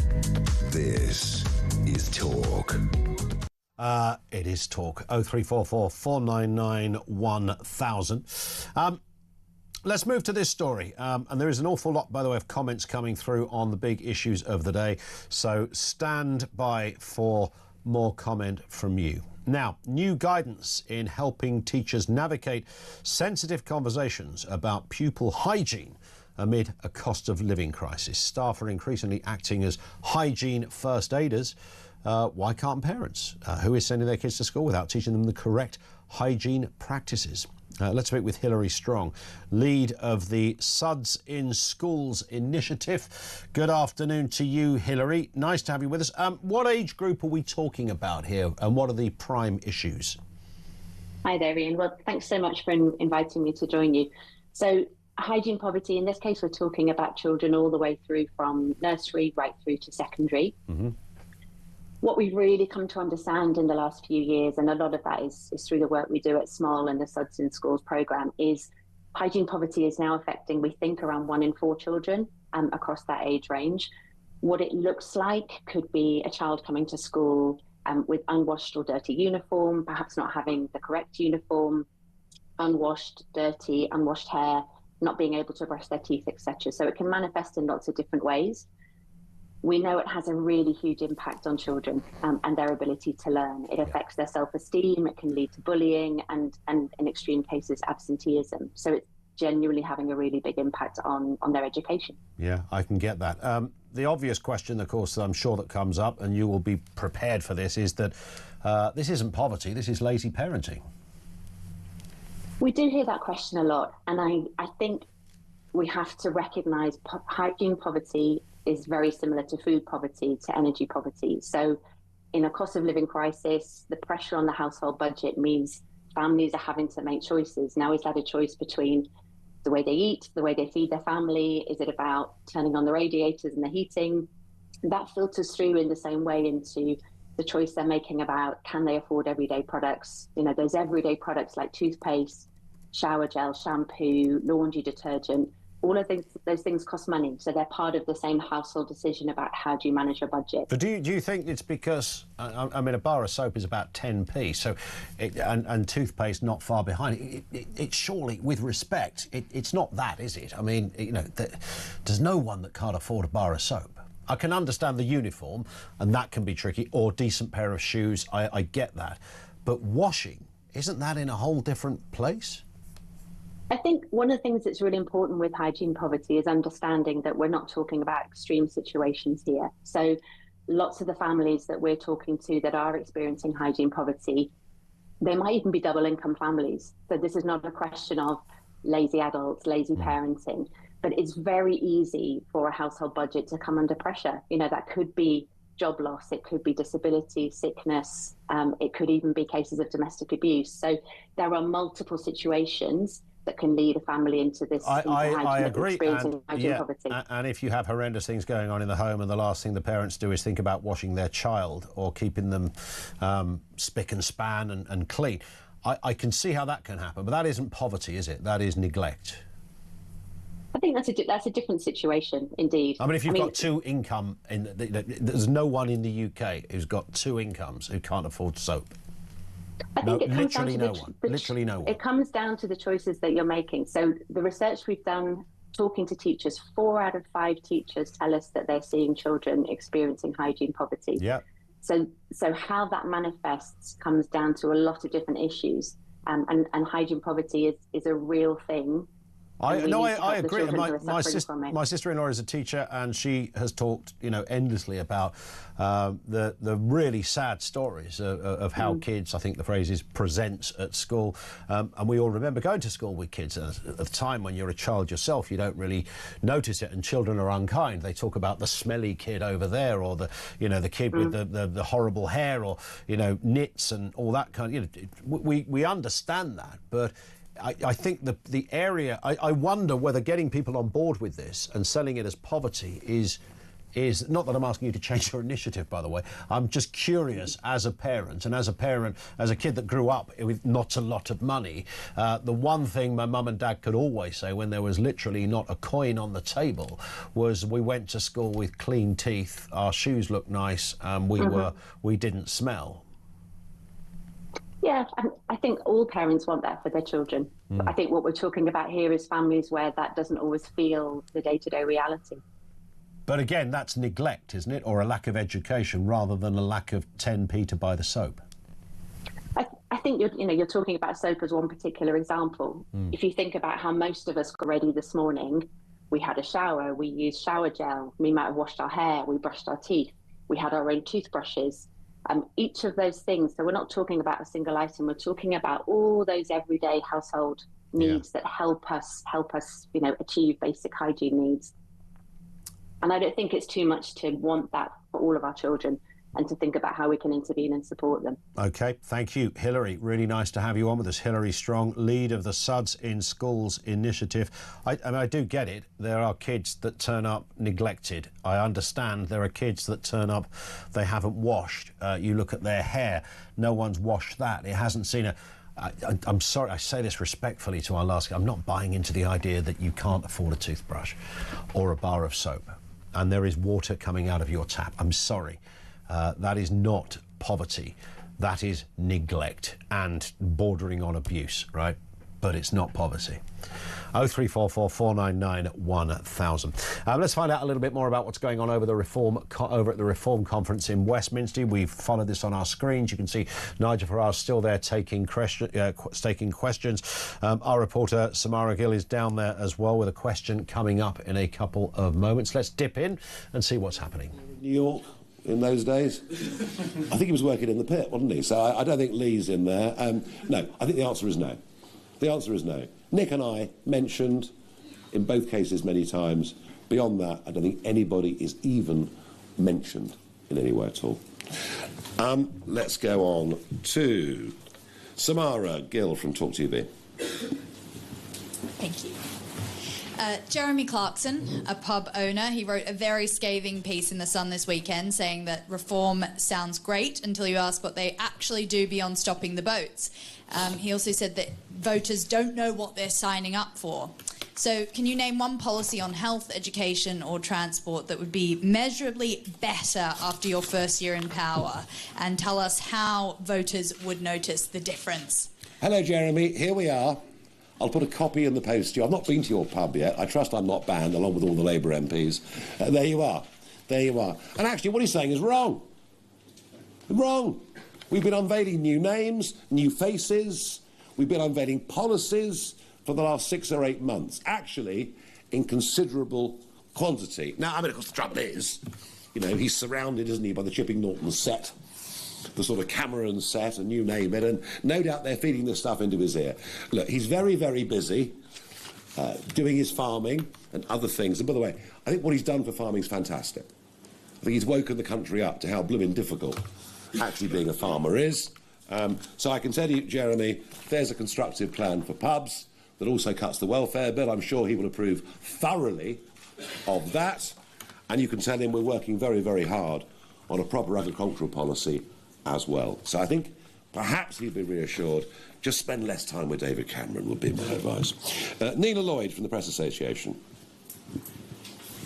Thank you. On the pubs plan, if you won the next election, how quickly would you take this step of cutting VAT for hospitality? Would that be in the first year, in the first budget? And secondly, the leader of the Green Party, Zach Polanski, has said today that he wants a leader to lead a debate with you. Are you going to take him up on that? No, I generally find if you pick a fight with a chimney sweep, you get covered in soot. So I might just leave that alone for the moment. And that's the nearest to an insult I'll ever come, all right? But, you know, he's got a fan club, all the heroin. There is Nigel Farage taking questions initially on saving your local pub.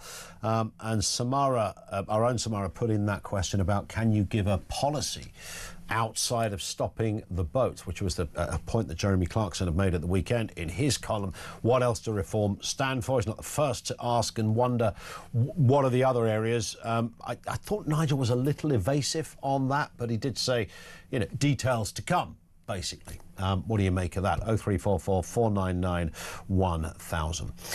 Dan in Kent says reference offenders not being tagged. I'm guessing it's the same department that releases the wrong prisoners early. Yes, it may well be.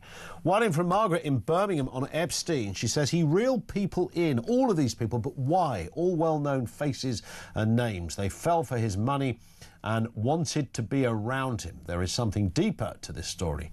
Questions need to be asked, says Margaret. Yeah, I think that's probably true. Questions do need to be asked. 0344 499 1000. We'll take some more calls and comments in just a couple of moments. This is Talk.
worth more. Does Keir Starmer have blood on his hands? Yes, he does.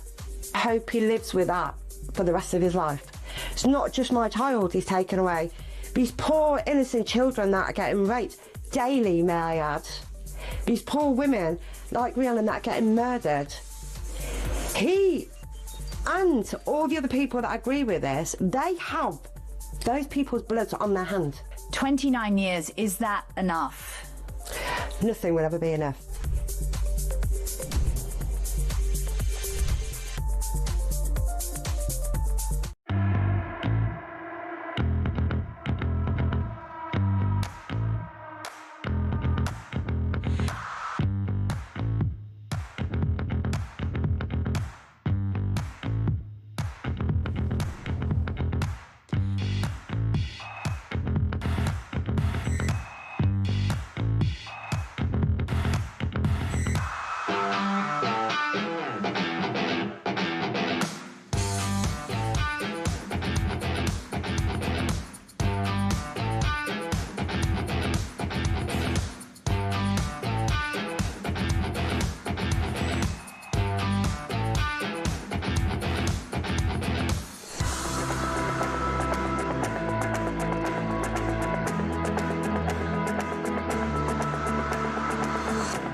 Across the UK, on DAB+, on YouTube, on your mobile, and on your side.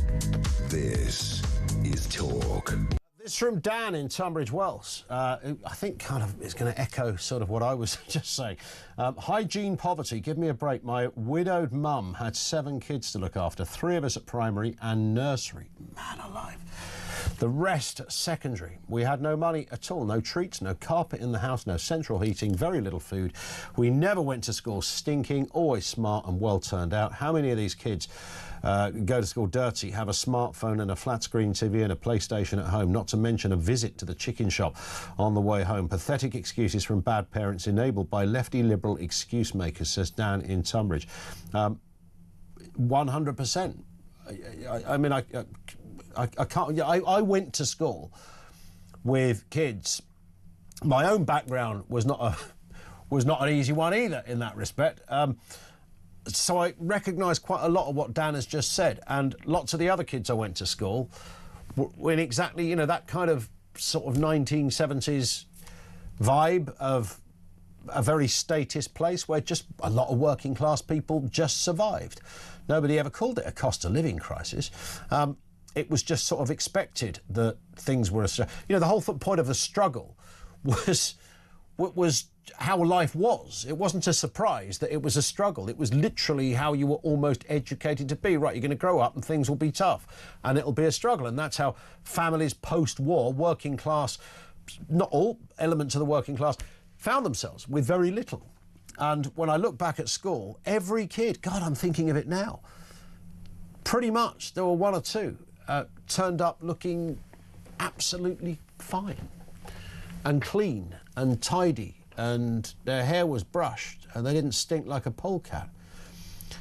Hygiene poverty. You can't afford a toothbrush or water or a bit of shampoo. I'm just not buying that. Adele says, Ian Collins, about child hygiene poverty, you're quite correct. If children are arriving at school unwashed with dirty clothes and unclean teeth, this is pure neglect. I grew up in the 60s with no inside loo, no bathroom, 1 in 4 children. We all had clean clothes, clean hair and clean teeth. And at breakfast in our bellies. There is no excuse otherwise, for it to be otherwise. Spot on again from Adele. More of that comment on the way. 03444 499 1000. I'm going to talk to Sean in Basingstoke and Anne on these on this very point in just a moment. It's 10 to 3. We've got day 9 of The Voice of Doom. This is getting silly now, OK? It's getting silly. 9 days so far, or 8 days, 9 including today, if nobody gets it right. It's a mystery voice. It's a politician. Could be left-wing or right-wing, male, female, dead, alive, young or old. Very simple question. All you have to do is identify who the voice belongs to. Who is this? This is your chance. I think it's quite hard, but no, as I always seem to say, no harder than some of the ones we've done that have gone in one day or two. Here it is again. This is your chance. Any idea? Maybe from tomorrow we'll start wheeling out the odd cluage. We will see. If we get a correct answer, of course, we will reveal it after the news at 3. That's if you can identify this voice. This is your chance. 87222. Let's go to Anne in Sussex. Anne, what have you got for us? Good afternoon. Well, I'm really angry. I think, like probably other listeners, that the excuse for what is neglect is called the result of poverty. Too much is going on today that supposedly everyone is living in poverty. Yeah. And we know, I know from my granddaughter, how much they're struggling and paying their way, and they're not living on universal credit, which is when everybody is better off. But the thing that really gets to me is when whichever government it was took away the health visitors that used to visit new mothers, and in those first 4 years of life, who taught parents to parent truthfully, because not many people would see a baby until they had one. And in fact, parents are going home from maternity wards much too quickly, not even having held their baby and learned how to bath them. So there's a couple of issues there. One is that most of us would look after our children. I was one of those who did go to school in old clothes and unwashed. So I know what I'm talking about. My foster mother didn't have a clue. And so I've always worked with families and helped parents to parent. So this is not poverty. It's either a lack of education or neglect.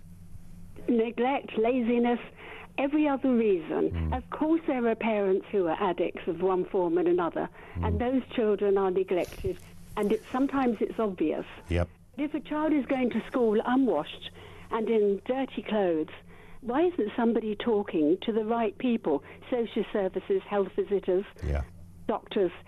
That child shouldn't be left in that. The school should not be washing them and saying we need more resources. They should be saying this child needs to be looked after properly. Spot on. And thank you very much indeed for that.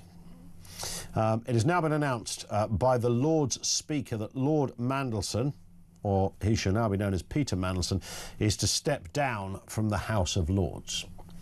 Now, I think there's a process here. He's stepping down from the House of Lords. Does that mean that he is instantly has the title removed, steps down from being active in the House of Lords? Does the title Lord Mandelson disappear? Yeah, that's just maybe an interesting bit of detail. He's gone, anyway. He's gone from the House of Lords. Mandelson has stepped down. I predicted this. I said by 4 o'clock, didn't I? I said by 4 o'clock Mandelson would be gone. What do you mean you said that yesterday? Yeah, all right, I said it yet. It's still by 4 o'clock. Mandelson has stepped down from the House of Lords. I mentioned this at the beginning of the show. It's formed a bit of a thread of the show. Let's be honest. Mandelson is not a significant figure any longer in the Labour Party. So this isn't like the Home Secretary has stepped down or Deputy Prime Minister or anything like that. He's an irrelevance, largely. But it's symbolic, right? It's symbolic. And what becomes the question now is how much did Keir Starmer know about his association when he appointed him ambassador? Now, that argument has largely been done because it predates all of this latest drop of Epstein files. But I'm pretty sure the resurgence is ripe and ready to happen, particularly as we now know more details about the depths of his relationship with Epstein. So this is the process I am told. The member must submit a resignation notice in writing to the Clerk of Parliaments.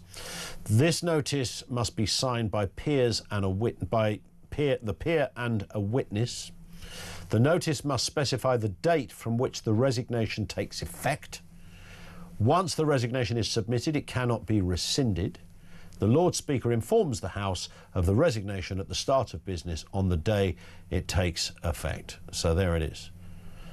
He's gone. But what about the wider implications?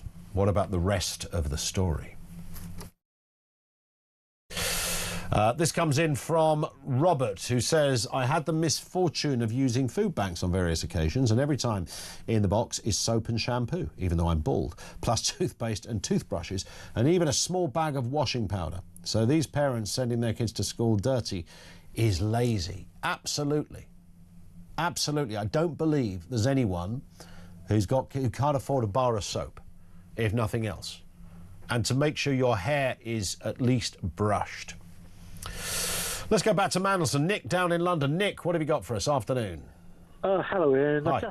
I've just heard Mandelson step down. Step down, yeah. Has he been kicked out? Sorry? Has he been kicked out? Well, no, he stepped down, I think, probably before he can be kicked out, because they were trying to draft some legislation to work out how to get rid of him, and I think he's kind of gone before he could be pushed. Well, that's good. But one of the things I did phone up to say, if the country is badly run, and I think it is badly run, one of the reasons why it is that people who are in positions of power the wrong thing. I've never held to account. You've got many examples of that. Lord Hermer, the Chagos Island, Craig Guilford, and that's only in the past week. There's so many examples in the past. Yeah. And until we hold some kind of accountability,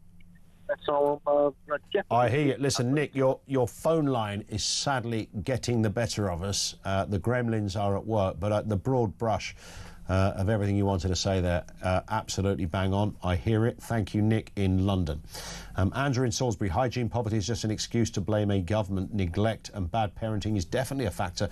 Mental illness in kids is just as big. A near-year's supply of shampoo cost me £3, and I wash daily, says Andrew. That's a good point. Thank you for that. More from you on the way. Reference Mandelson. He's now gone, stepped down. His political parliamentary career is over.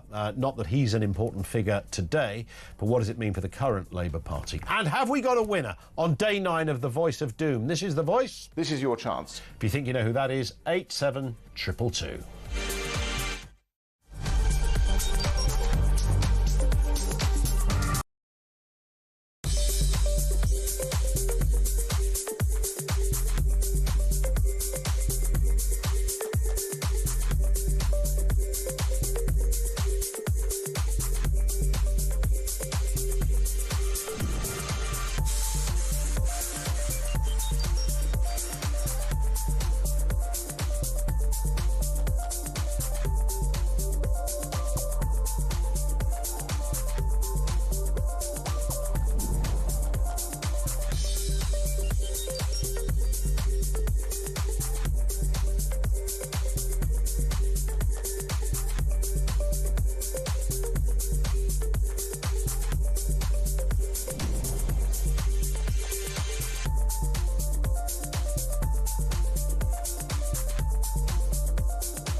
across the UK.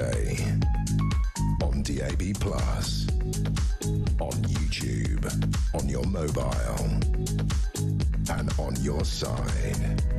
This is Talk.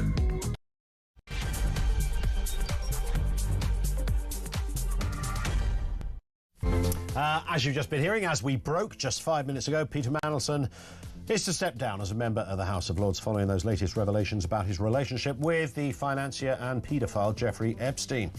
The new Labour grandee was awarded a life peerage back in 2008, but had been on leave of absence from the 31st of January last year following his appointment as UK ambassador to Washington, a post from which he was sacked in September after more details about his links to Epstein emerged. And then, of course, over the last couple of days, even more links to him have emerged as well, and some of them are more than disturbing.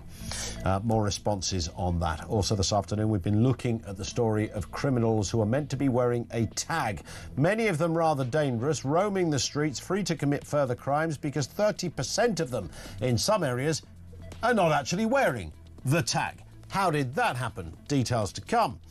And doctors are threatening to keep striking until the summer after members of the BMA voted in favour of further walkouts. The union announced that a fresh ballot for 6 months of industrial action had passed by 93%, but said a deal is there to be done if ministers offer them a huge pay rise. We'll speak to Dr. Dean Eggett in a couple of moments. Dean regularly helps us out with these kind of stories. That's on its way. Let me just do a few comments on some of the other issues that we've been discussing. Child poverty came up. Well, poverty hygiene, as our guest called it.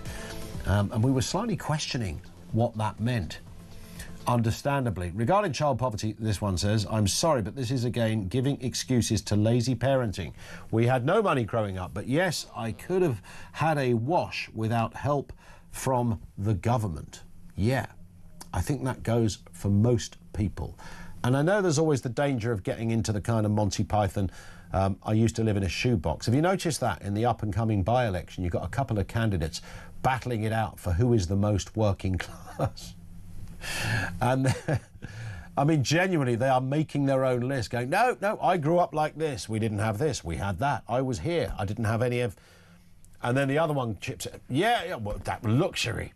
I didn't even have a pencil in my pencil case. The list goes on.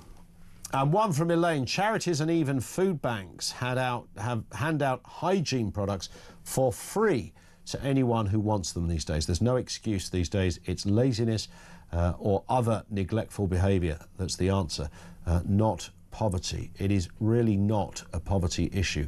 I'm struggling to believe. I think you could go to a dentist and say, I'm skint, have you got a toothbrush? And they would, they often have those kind of giveaway ones. I think they would give you a toothbrush. If it was that bad, I think you'd get a toothbrush and a bar of soap. And as a previous messenger said, Andrew in Salisbury, a near year's supply of shampoo costs about £3. And he says, I wash every day. Yeah, I mean, you don't have to buy, the designer stuff, as it were. Now, doctors are threatening to keep on striking until the summer. This is after members of the British Medical Association, the BMA, voted in favour of further walkouts. Let's have a listen to Health Secretary Wes Streeting speaking.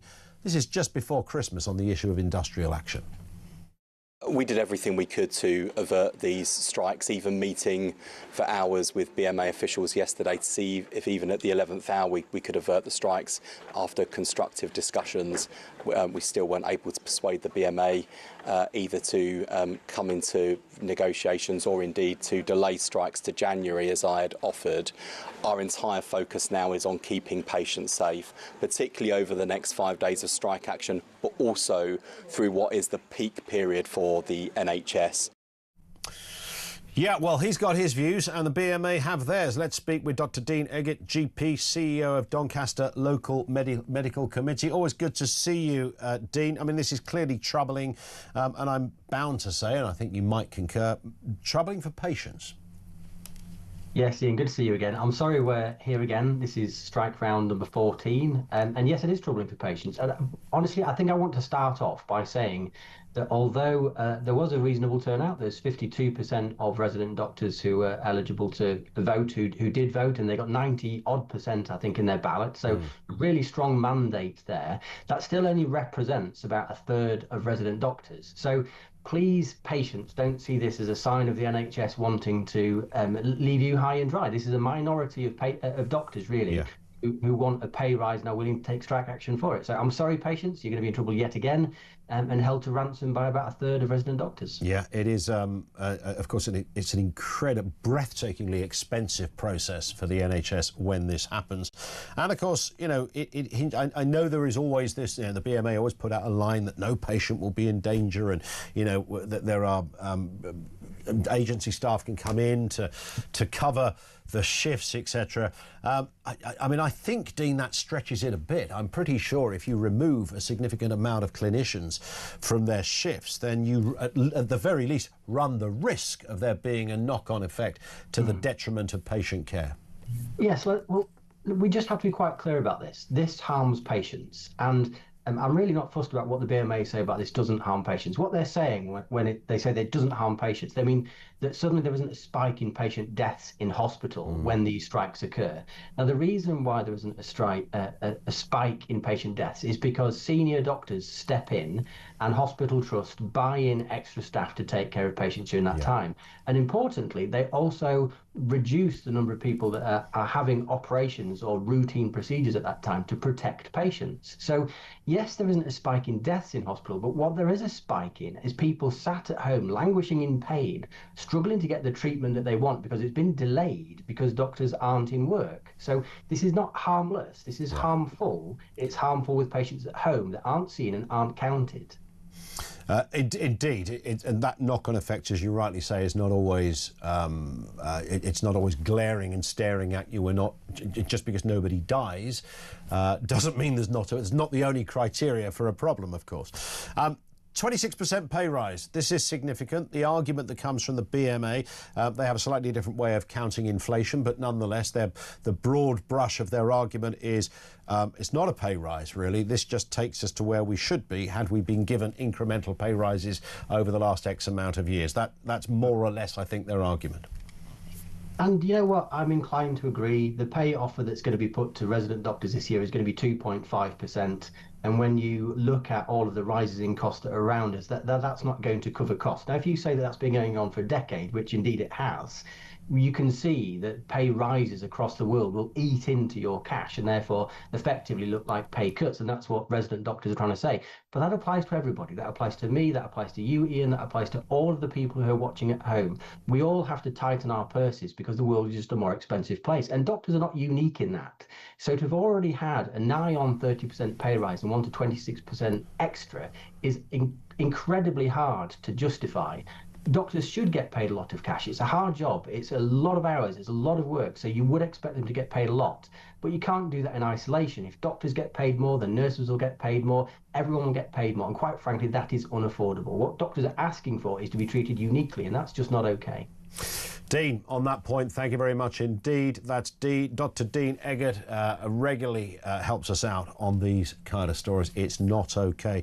I think most of us concur with that. Unless you're of the opposite view, you go, no, I support these doctors on this. I understand you could play this game all day long in all manner of professions, private sector, public sector, about what is fair, what is not fair. I've never, ever, maybe this is just me, maybe it's the whole part of the whole thing of being self-employed all of my working career, that I never expect there to be an inflationary linked pay rise on an annual basis. I've never expected that. Once in a while you have a contract negotiation. You sit down and you suggest a pay rise, and sometimes you might get it. It might be small, but maybe symbolic. Sometimes you think, well, I've got what I wanted. Other times there's nothing at all. Literally, sorry, mate, there's no pay rises. We're not giving any pay rises. It's just the way it is. And I've never questioned that can be, it's not a one-way street of increase is the way I've always looked at that. 0344 499 1000. Let's get the latest then. Nigel Farage has just been given that press conference down in Westminster. He had a lot to say on a lot of issues. Our reporter Samara Gill was down there. We're going to talk to Samara in just a moment, but let me remind you of that question she put to the Reform UK leader around about half an hour ago. Samara Gill from talkTV. Jeremy Clarkson, a pub owner, he wrote a very scathing piece in The Sun this weekend saying that reform sounds great until you ask what they actually do beyond stopping the boats. He also said that voters don't know what they're signing up for. So can you name one policy on health, education or transport that would be measurably better after your first year in power, and tell us how voters would notice the difference? Hello, Jeremy. Here we are. I'll put a copy in the post to you. I've not been to your pub yet. I trust I'm not banned, along with all the Labour MPs. There you are. There you are. And actually, what he's saying is wrong. Wrong. We've been unveiling new names, new faces. We've been unveiling policies for the last 6 or 8 months, actually in considerable quantity. So I can tell you, Jeremy, there's a constructive plan for pubs that also cuts the welfare bill. I'm sure he will approve thoroughly of that. And you can tell him we're working very, very hard on a proper agricultural policy as well. So I think perhaps he'll be reassured. Just spend less time with David Cameron would be my advice. Let's cross now to Westminster. Samara Gill with us. I know you're going to be speaking in a moment to Samara, to one of the Reform councillors there, Jamie McIver, often appears with us on the programme. Before you do, give us an overview, Samara. What was this? I mean, Reform do like to call a press conference, and they do it with some gusto, of course. What was this one specifically about?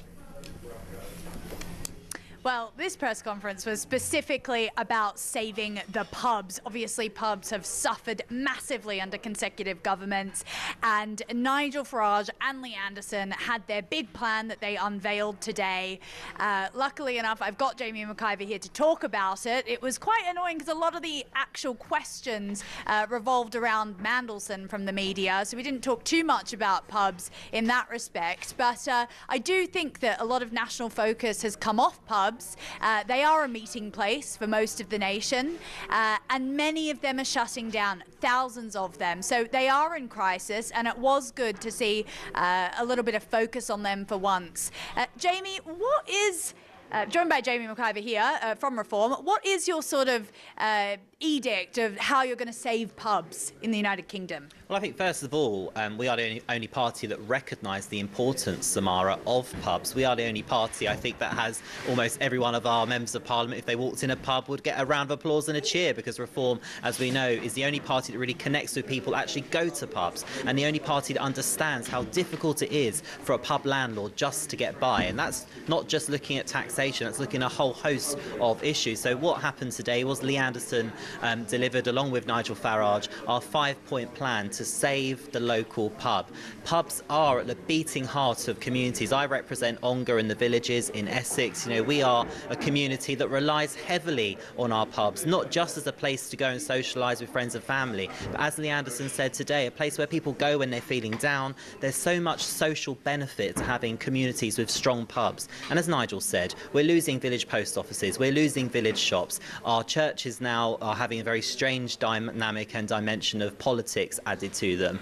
What we have got in the pubs is a very raw, salt-of-the-earth place for ordinary people to go and relax. And what I love about the pub is you can be sitting next to somebody that's a multi-millionaire, and then the person sitting the other side of you, somebody that's struggling and wants to vent and talk to you.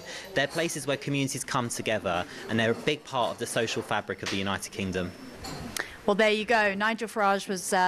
Lee Anderson basically said that he was a mild to low drinker. So it was a pretty interesting press conference. But back to you, Ian. Samara, thank you very much indeed. We'll await probably in about an hour's time. Reform will have another press conference. I don't know. If they do, we'll be right across it. I can tell you that much. 0344 499 1000. We are sort of waiting as well. There's been a lot of... You know, there was, what, 2 or 3 weeks ago, we first heard that there was a lot of Tories, of course, Braverman, Jenrick, Zahawi all crossed the floor from the Tory to the Reform benches, some of them not still MPs, but certainly lifelong Conservatives. And there was a lot of talk about a former Labour MP, or at least a Labour politician, that was going to do the same. So every time Reform say there's a press conference tomorrow, we think, this is the Labour person. Who is it? And when are we going to hear who it is? And the smart money, of course, was on Kate Hoey. Everyone was saying it was Kate Hoey. And then that was countered by going, no, you all think it's Kate Hoey, but it's not Kate Hoey. So who is it? When will that happen? So we watch with interest. It didn't happen today, but it was interesting, I thought, what Nigel Farage said about pubs. And that is very much speaking, of course, not just to the wider issue of hospitality, but to core voters who care about stuff like this. The Great British Pub, having a pint, why it's costing you an arm and a leg. And why are pubs busy? Because it's about £8 a pint in some places. That's why they're busy. Go out with 4 mates and buy a round and see what that does to your weekly expenditure. And that's without your pork scratching. So there's a lot to be said about it. And I think Reform will very authentically represent that voice. This is firmly their territory, I think. I mean, this is bang on the kind of area that Reform, the average working person. And we are going to be speaking to Michael Kill from the Nighttime Industries Association in around about 10 or 15 minutes' time. We'll get some detail on that as well. Coming up on 3:20, Voice of Doom. Right, have we got a winner on the Voice of Doom? So before the news, we played you this voice. This is your chance. Can we hear it again? This is your chance. Yeah, right. These are some of the guesses we've had. I should have said it's not Rupert Lowe. Are we still getting Rupert Lowe guesses, Finn? No? You listen to the message. Yes, it's not Rupert Lowe. Brian Sewell, no. Reginald Maudling, no. Bob Ainsworth, George Sanders, Jim Wallace, Jeremy Wright, Norman Tebbit, no. Darren Jones, no. Malcolm Rifkin, no. And then somebody guessed David Owen. Let's hear it again, Amy. This is your chance. No! It's not him either. Haven't got a winner. It means it rolls over. Day 10 tomorrow. The Voice of Doom is back.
Does Keir Starmer have blood on his hands? Yes, he does.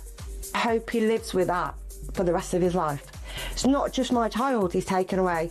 These poor innocent children that are getting raped daily, may I add. These poor women like Rhiannon that are getting murdered. He and all the other people that agree with this, they have those people's blood on their hand. 29 years, is that enough? Nothing will ever be enough.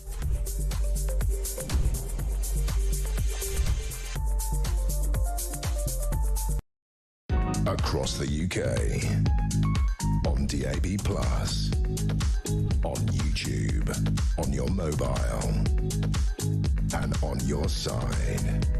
This is Talk. 21 minutes after 3 o'clock. This from Valerie in Norfolk, who says, in my opinion, it's well overdue a vote of no confidence in this government, of course, should be called and an election arranged as soon as possible. Labour is not fit to govern. Yeah. You're not going to get any arguments from me on that particular point, obviously. On the Mandelson thing, can they kind of swerve it on the basis, well, you know, it's not... Starmer was not off. Nothing we've done here. The question is whether Starmer knew more about what Mandelson had done. Now, he can't have known stuff that was released this weekend. I get that. No one knew until this weekend.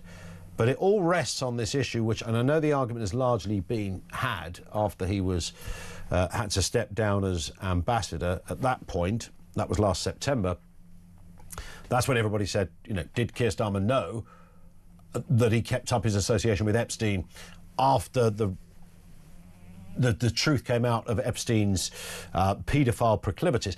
Did he know? And of course, Mandelson knew, but did Starmer know that Mandelson knew? And that was the problem. Then it was established. He said, no, I didn't know, and everything was fine. I think there's a bit more life thrown back into that question right now. Is it enough to topple a government? Shirley is in the Cotswolds. What's going on, Shirley? Afternoon to you.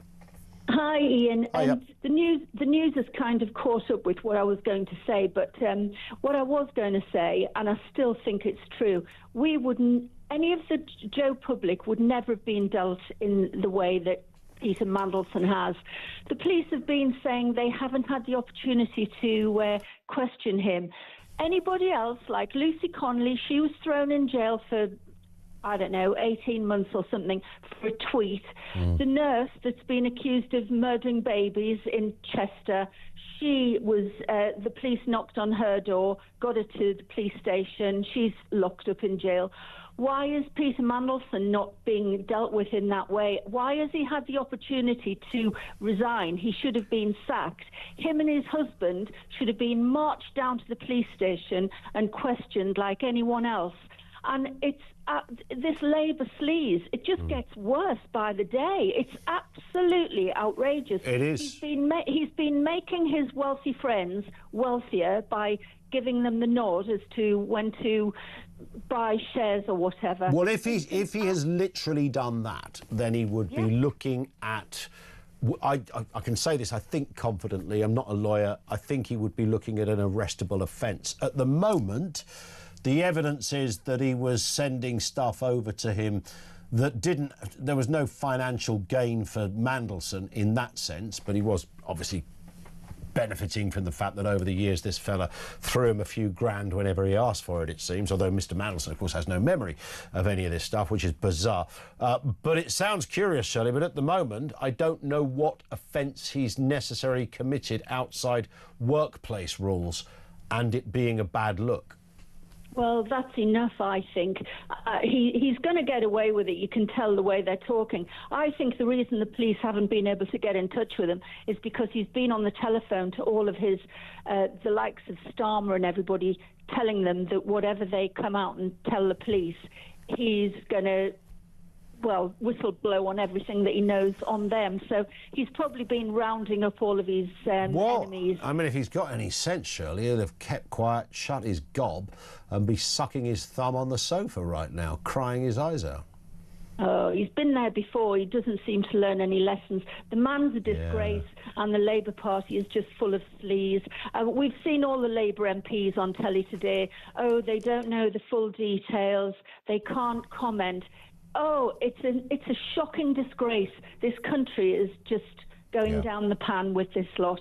Thank you, Ian. It's a pleasure. Great to speak, Shirley. Thank you very much indeed. And it will be that fine line. And, you know, there's lots of things in life that are a horrendous look. I don't think the old bill are going to not prosecute if there's something prosecutable, according to the CPS. But it is a bit of a fine line. If he's broken the Official Secrets Act, which the smart money at the moment says he hasn't, if he's done something that has gained him personal gain, then that would be a different issue. If he's compromised a policy to the detriment or to the benefit of somebody by going outside the protocol of his... all of that stuff. I mean, he would be, if he'd been in cabinet right now, he would absolutely be fired. You just couldn't keep somebody who'd done that, who was literally leaking minutes from cabinet meetings to a rich billionaire on the other side of the planet. But you know what? In Mandelson's weird, twisted mind, he wouldn't have seen Epstein like that. He would have seen Epstein as such a powerful man that I can tell him this stuff. I can tell him that stuff. He's above all of this. He's more powerful than all these people. He don't give a hoot about tittle-tattle. I can tell him. Curious. David's in Exeter. What are you thinking, David? Hi. Hi, Ian. Yeah, surely, I mean, just want to pick up on something you said about, this rest with Starmer. Well, yes, it does. But, however, these are critical lapses in national security, aren't they? Unless somebody in the administration was playing some sort of Bond game with intelligence and thinking that Mandelson was going to feed back, or was he just feeding out? Yeah. So that's the question. Now, these questions about what he's been doing, selling stuff short all the while and feeding information, critical information to Epstein ahead of the market, really need to go to Jonathan Powell, the National Security Advisor. Now, he... obviously, to everyone, this is somebody that was Tony Blair's 2IC in Tony Blair's administration all through that period, and weaving in and out of Mandelson while all this stuff's that's gone on in the document dump that's just happened. But of course, he's come back. And of course, Powell has come back. Powell is now National Security Advisor. These are questions that have to go to him. Yeah. Because let's face it, Starmer would have to rely on Jonathan Powell for security and intelligence advice and briefings. He would have to go to him. Now, this really sits fairly and squarely in his desk, his office and his shoulders.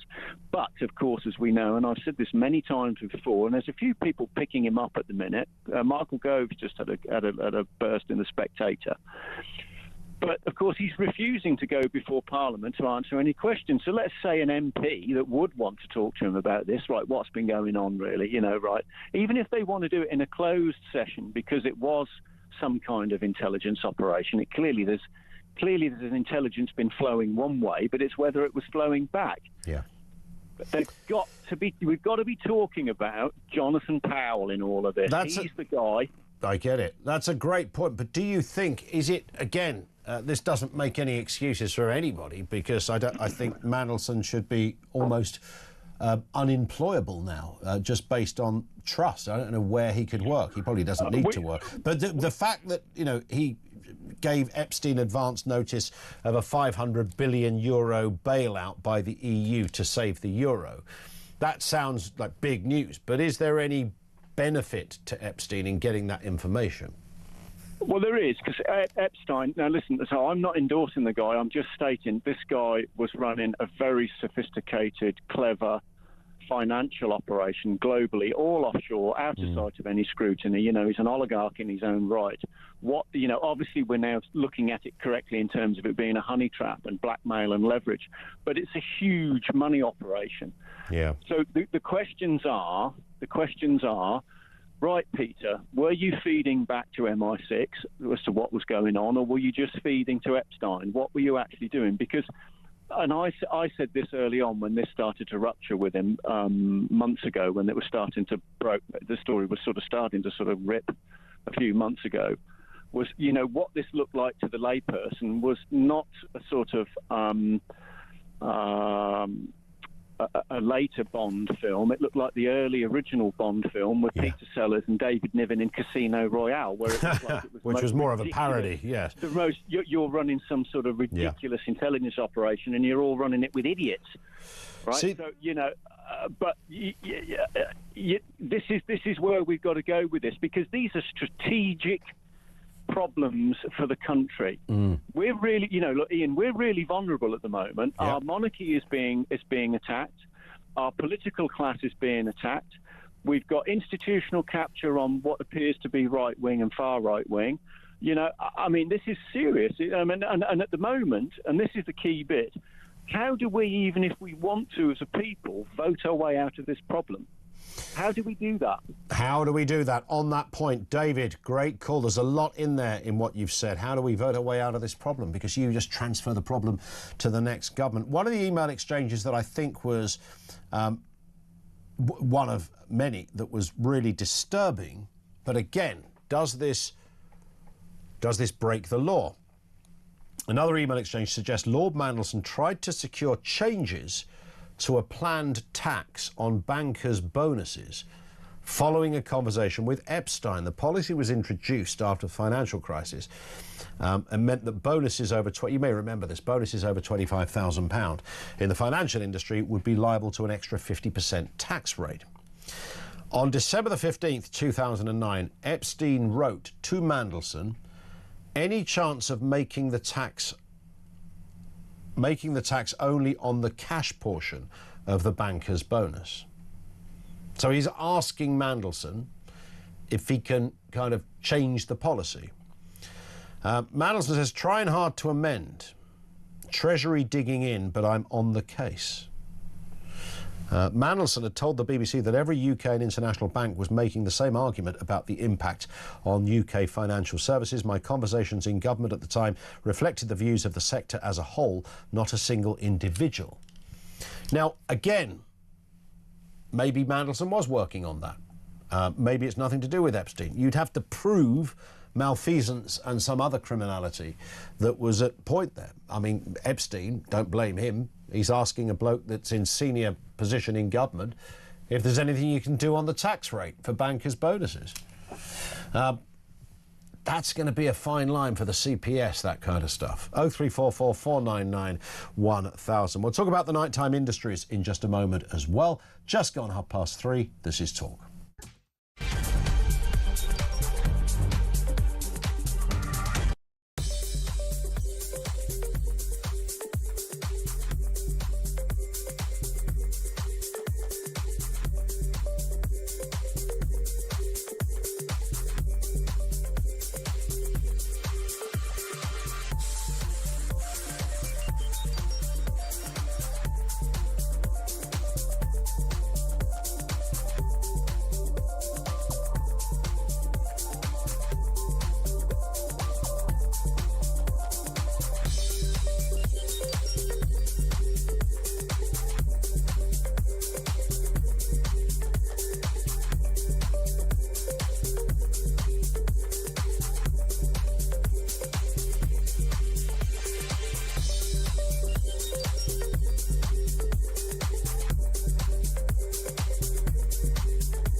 Across the UK, on DAB+, on YouTube, on your mobile, and on your side.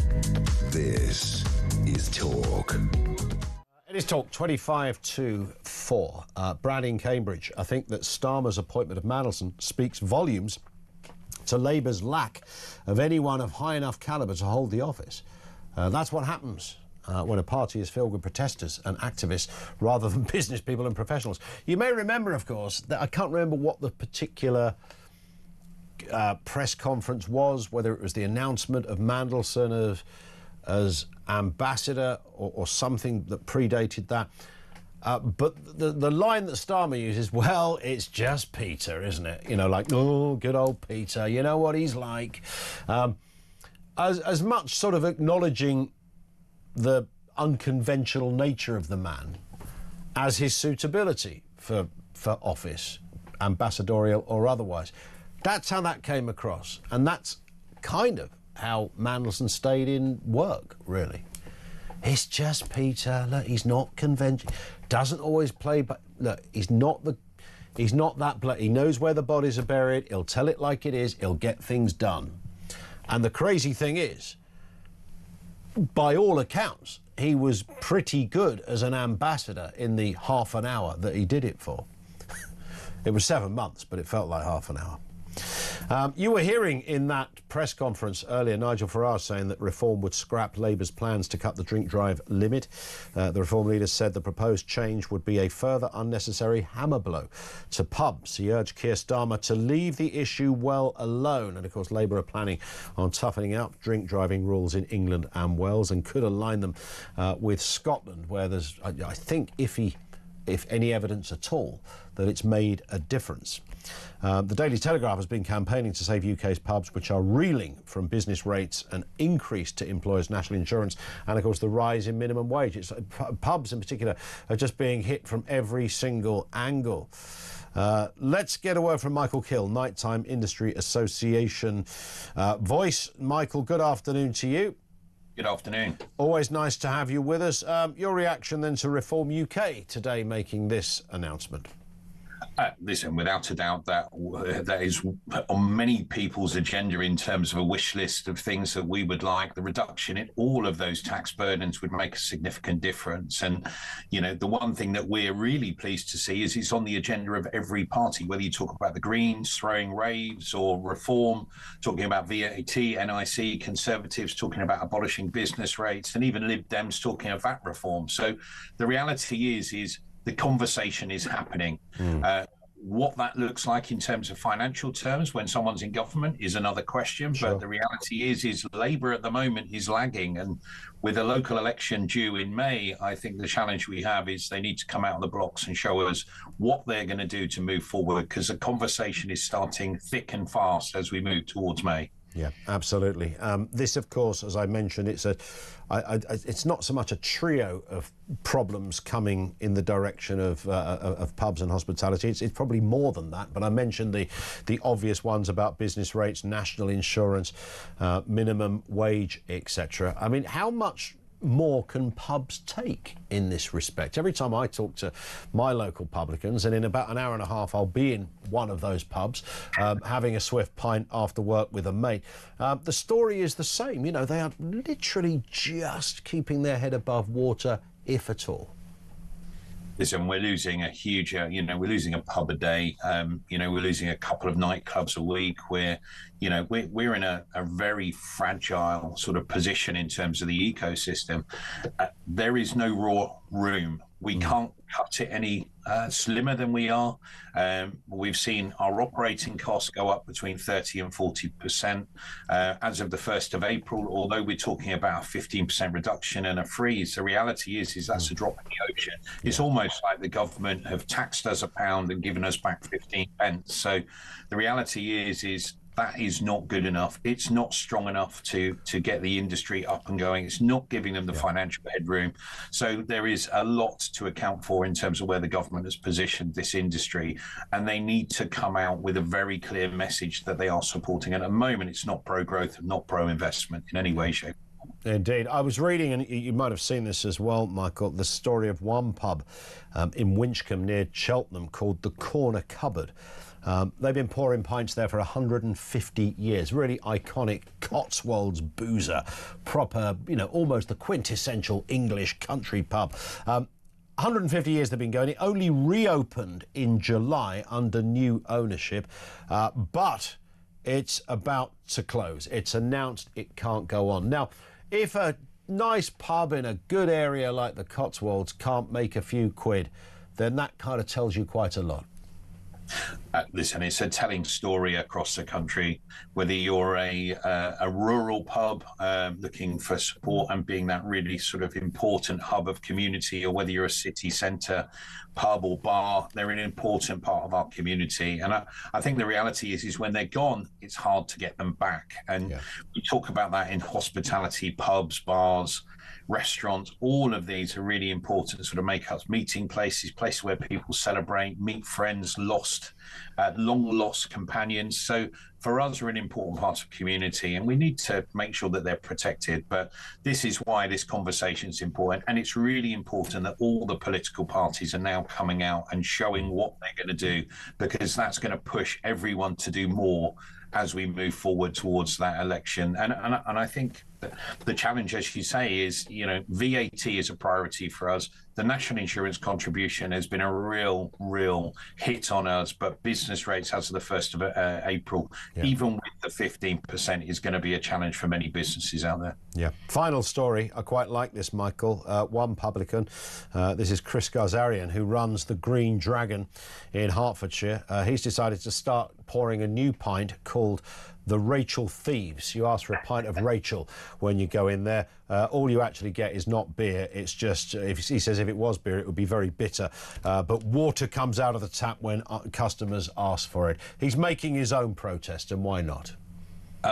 Listen, the protest, whether you're talking about banning MPs or whether you're talking about watered down beer, it just really is how frustrated the industry are and how angered they are by the way that they've been treated consecutively over the last few years. So for us, it's going to continue. It's not going to go away, and it needs to be top of the agenda for all government, but also the parties that are looking to really sort of push for getting elected both locally and nationally. Indeed. Michael, thank you for your time. Appreciate that as ever. Michael Kill, Nighttime Industry Association. Thank you to him.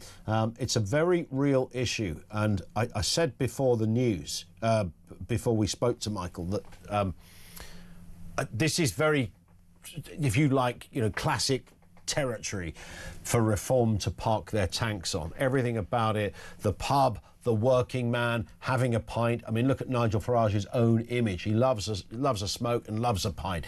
It's perfect for them. The challenge, my goodness, I wish it was 2029 in about 3 weeks' time, because we could see all of this realised, or not, because there's the problem. When Nigel Farage, I have no problem in believing that Nigel Farage believes every single word he said. But there's a really curious thing that happens when parties get into government. And it's not because they're weak. It's not because they're incapable.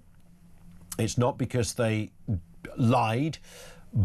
But there is a big difference when you get there and the hard realities of what you can and cannot do are set in place for you.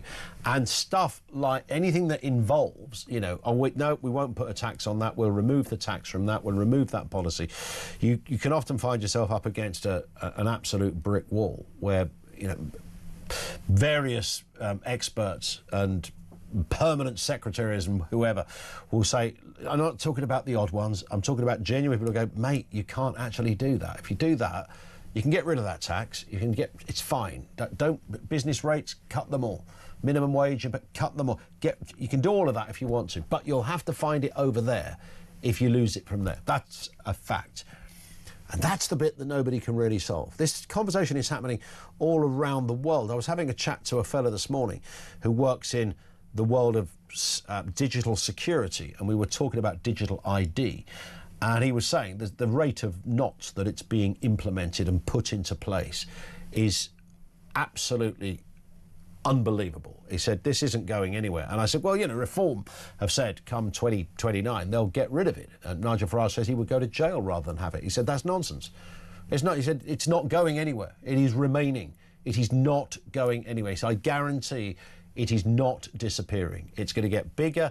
Different parties will have different ways of coaching it, going, we'll keep our eye on it, and you won't have to use it for everything, but it'll become almost inevitable that you have to. You won't be able to get your kids into school without showing your digital ID, stuff like that, driving licence reapplications.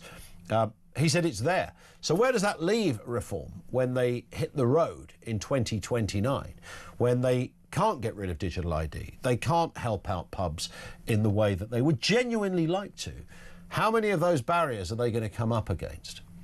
And stopping the boats, that's of course the big one. How long will that take? We had Gwaine Towler on with us, very much the inner circle of Reform UK. He was on with us yesterday and he said, you know, Reform will have 12 months to prove it. And if they don't, they're toast. Robert is in the Wirral. Back to Mandelston. Robert, what are you thinking? Hi. Afternoon, Ian. Good afternoon. Peter Mandelston, you just made a comment that, in a very Japish way, that Peter was very good at what he did. Or he was... Well, apparently so. Yes, apparently so. I would contest that Peter Mandelston might have been very good at feathering the nest of his friends. But give me some evidence that whatever Peter Mandelston benefited the ordinary working folk of this country. And also, I would like to say that this morning there was a comment made on the Prince Andrew and the Queen, the late Queen, and the £12 million that he had to pay the now deceased Virginia Giuffre. Yeah. Conversation must have gone with his late mother. I need £12 million to pay a lady in Australia that I've never met. Now, we've always been told that the Queen was very wise and across all of her briefs. Now, if you don't question why a member of your family needs £12 million, then I would suggest that your wisdom may not be all that it was being made out to be. As in the case of Peter Mandelston, I don't think his story is as clear as what has been made out. I think you're absolutely right on that. I wonder if there's more to come, Robert. And do you sense in the next couple of weeks there's going to be more on this, or unless the Epstein files releases another load of stuff, is there anything else? I mean, people will have their own views of him, and it seems that in parliamentary circles that there were people that loved him, Tony Blair and the like, and then the Gordon Browns of this world that absolutely hated the man. The web of this spider will go everywhere. Jeffrey Robinson, all the people that he took money from, this will go everywhere, into every facet of public office that we're aware of, into every family that has been touched by Epstein and Mandelston. It's great. It's surprising and excellent that it's coming out in the way that it is. It really is. It really is, isn't it? And I know there's some sort of, there's popcorn moments for us all in this, but underpinning it all are some really, really serious allegations and situations. So on that point, Robert, thank you very much indeed for that. It's just worth mentioning this, that has just come out with a bit more detail about his resignation. So he can resign from the House of Lords, which he's done, but he can't give up his peerage. So he can make that move because the House of Lords Reform Act 2014 enables a life peer to resign from being a member of the upper chamber. But the title of a life peerage cannot be relinquished. This is according to the House of Lords Library. It can only be removed by an Act of Parliament. That means a retired peer does not lose their title, but are disqualified from attending proceedings in the upper chamber. The last unknown instance of legislation being passed to strip someone of their peerage was actually in 1917, which was used to remove peerages from enemies of the UK within World War I. So this would require that act in order for that to happen. I wonder, is anything else likely to come up here? Is anything else likely to raise its head around Peter Mandelston that is going to be compromising for this for this government, and that to me is the biggest element of it. The one thing we didn't ask today, and we should have done, he was the MP for Hartlepool. I totally forgot about this. I wonder what kind of MP he was. What kind of member of Parliament he was. And his dad was a member of Parliament as well, Herbert Morrison. Was his dad a mayor or something of some? Was he mayor of? Well, we didn't have a mayor of London then, did we? But he was certainly a member of Parliament, and he was a member of Parliament for a substantial amount of years as well. So it's been in his blood, and he went to Oxford or Cambridge, one of the two. It's been around forever. Is there more to come? That is the big question. 10 to 4, this is Talk.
Does Keir Starmer have blood on his hands? Yes, he does.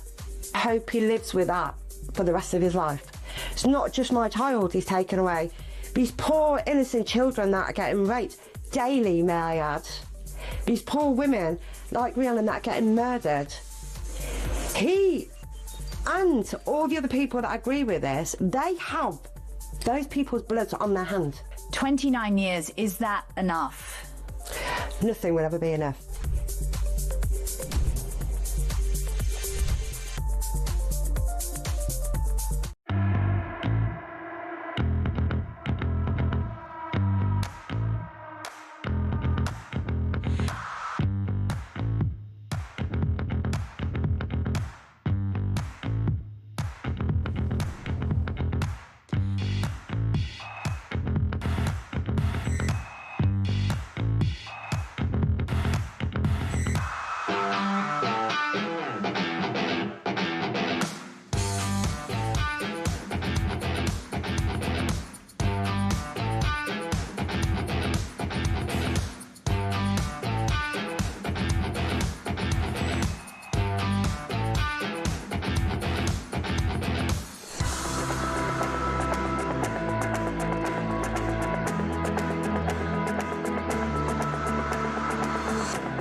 Across the UK, on DAB+, on YouTube, on your mobile, and on your side.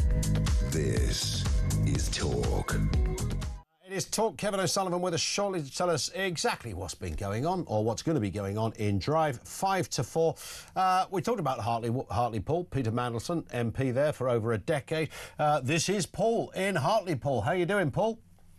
Hi, So you're going to tell me that Mandelson was your best friend, a drinking buddy, and an all-round good egg?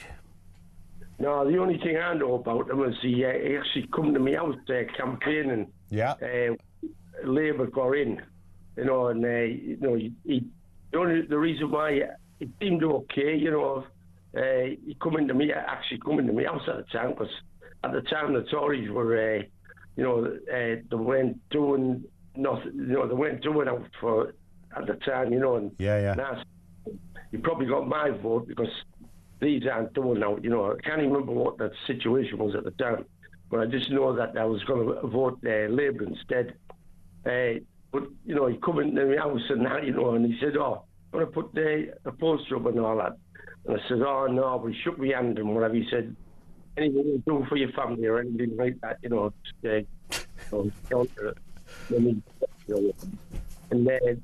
but I voted for him because at the time he was up in government and he'd do something good for the town, like bring the arena to the town and stuff like that, Got it, yeah. No, well, people do vote on those lines. So you are responsible in part, Paul, for Peter Mandelson. There's an accolade. He shook your hand and went into your living room as well. I love the fact that he said anything I can do for your family. It's a very sort of Tony Soprano-like line, isn't it? Paul, brilliant. A short and sweet. Thank you, mate, for that. Really appreciate you coming on. Kevin O'Sullivan is here. What's going on, Kevin? Good afternoon. Hello, mate. Peter Mandelson said in an interview in The Times a couple of days ago, as he tried to excuse and lie his way out of his latest mess, Epstein is like dog muck. The smell won't go away. Could have been talking about yourself, really. I was going to say, extraordinary interview that. We'll go into this. This guy's heading for Wormwood Scrubs, if you ask me. It's going to be a fine line, isn't it? Well, I don't think it's a fine line. The guy, no, I don't think it is. The guy was selling. The guy was. If the Epstein files are accurate, and they haven't been wrong so far, Peter Mandelson was taking money from a man to trade British state secrets to him, to an American billionaire businessman. Doesn't matter that much that he was a paedophile and a sex fiend. In this context, yes. He was a businessman, an American businessman, and a senior member of the British government was, in effect, selling him state secrets. But That's treason. No, I agree, and you should go to the chiller for that. His defence would be this wasn't anything under the Official Secrets Act, won't it? So they'll try and get him off on that hook. I would suggest that any lawyer worth their salt will be able to argue that any confidential memorandum between cabinet ministers, prime ministers, that is a state secret. And who, 3 hours before the polls close, thinks to have an email conversation with Jeffrey Epstein in a general election? I mean, by the way, I said earlier that,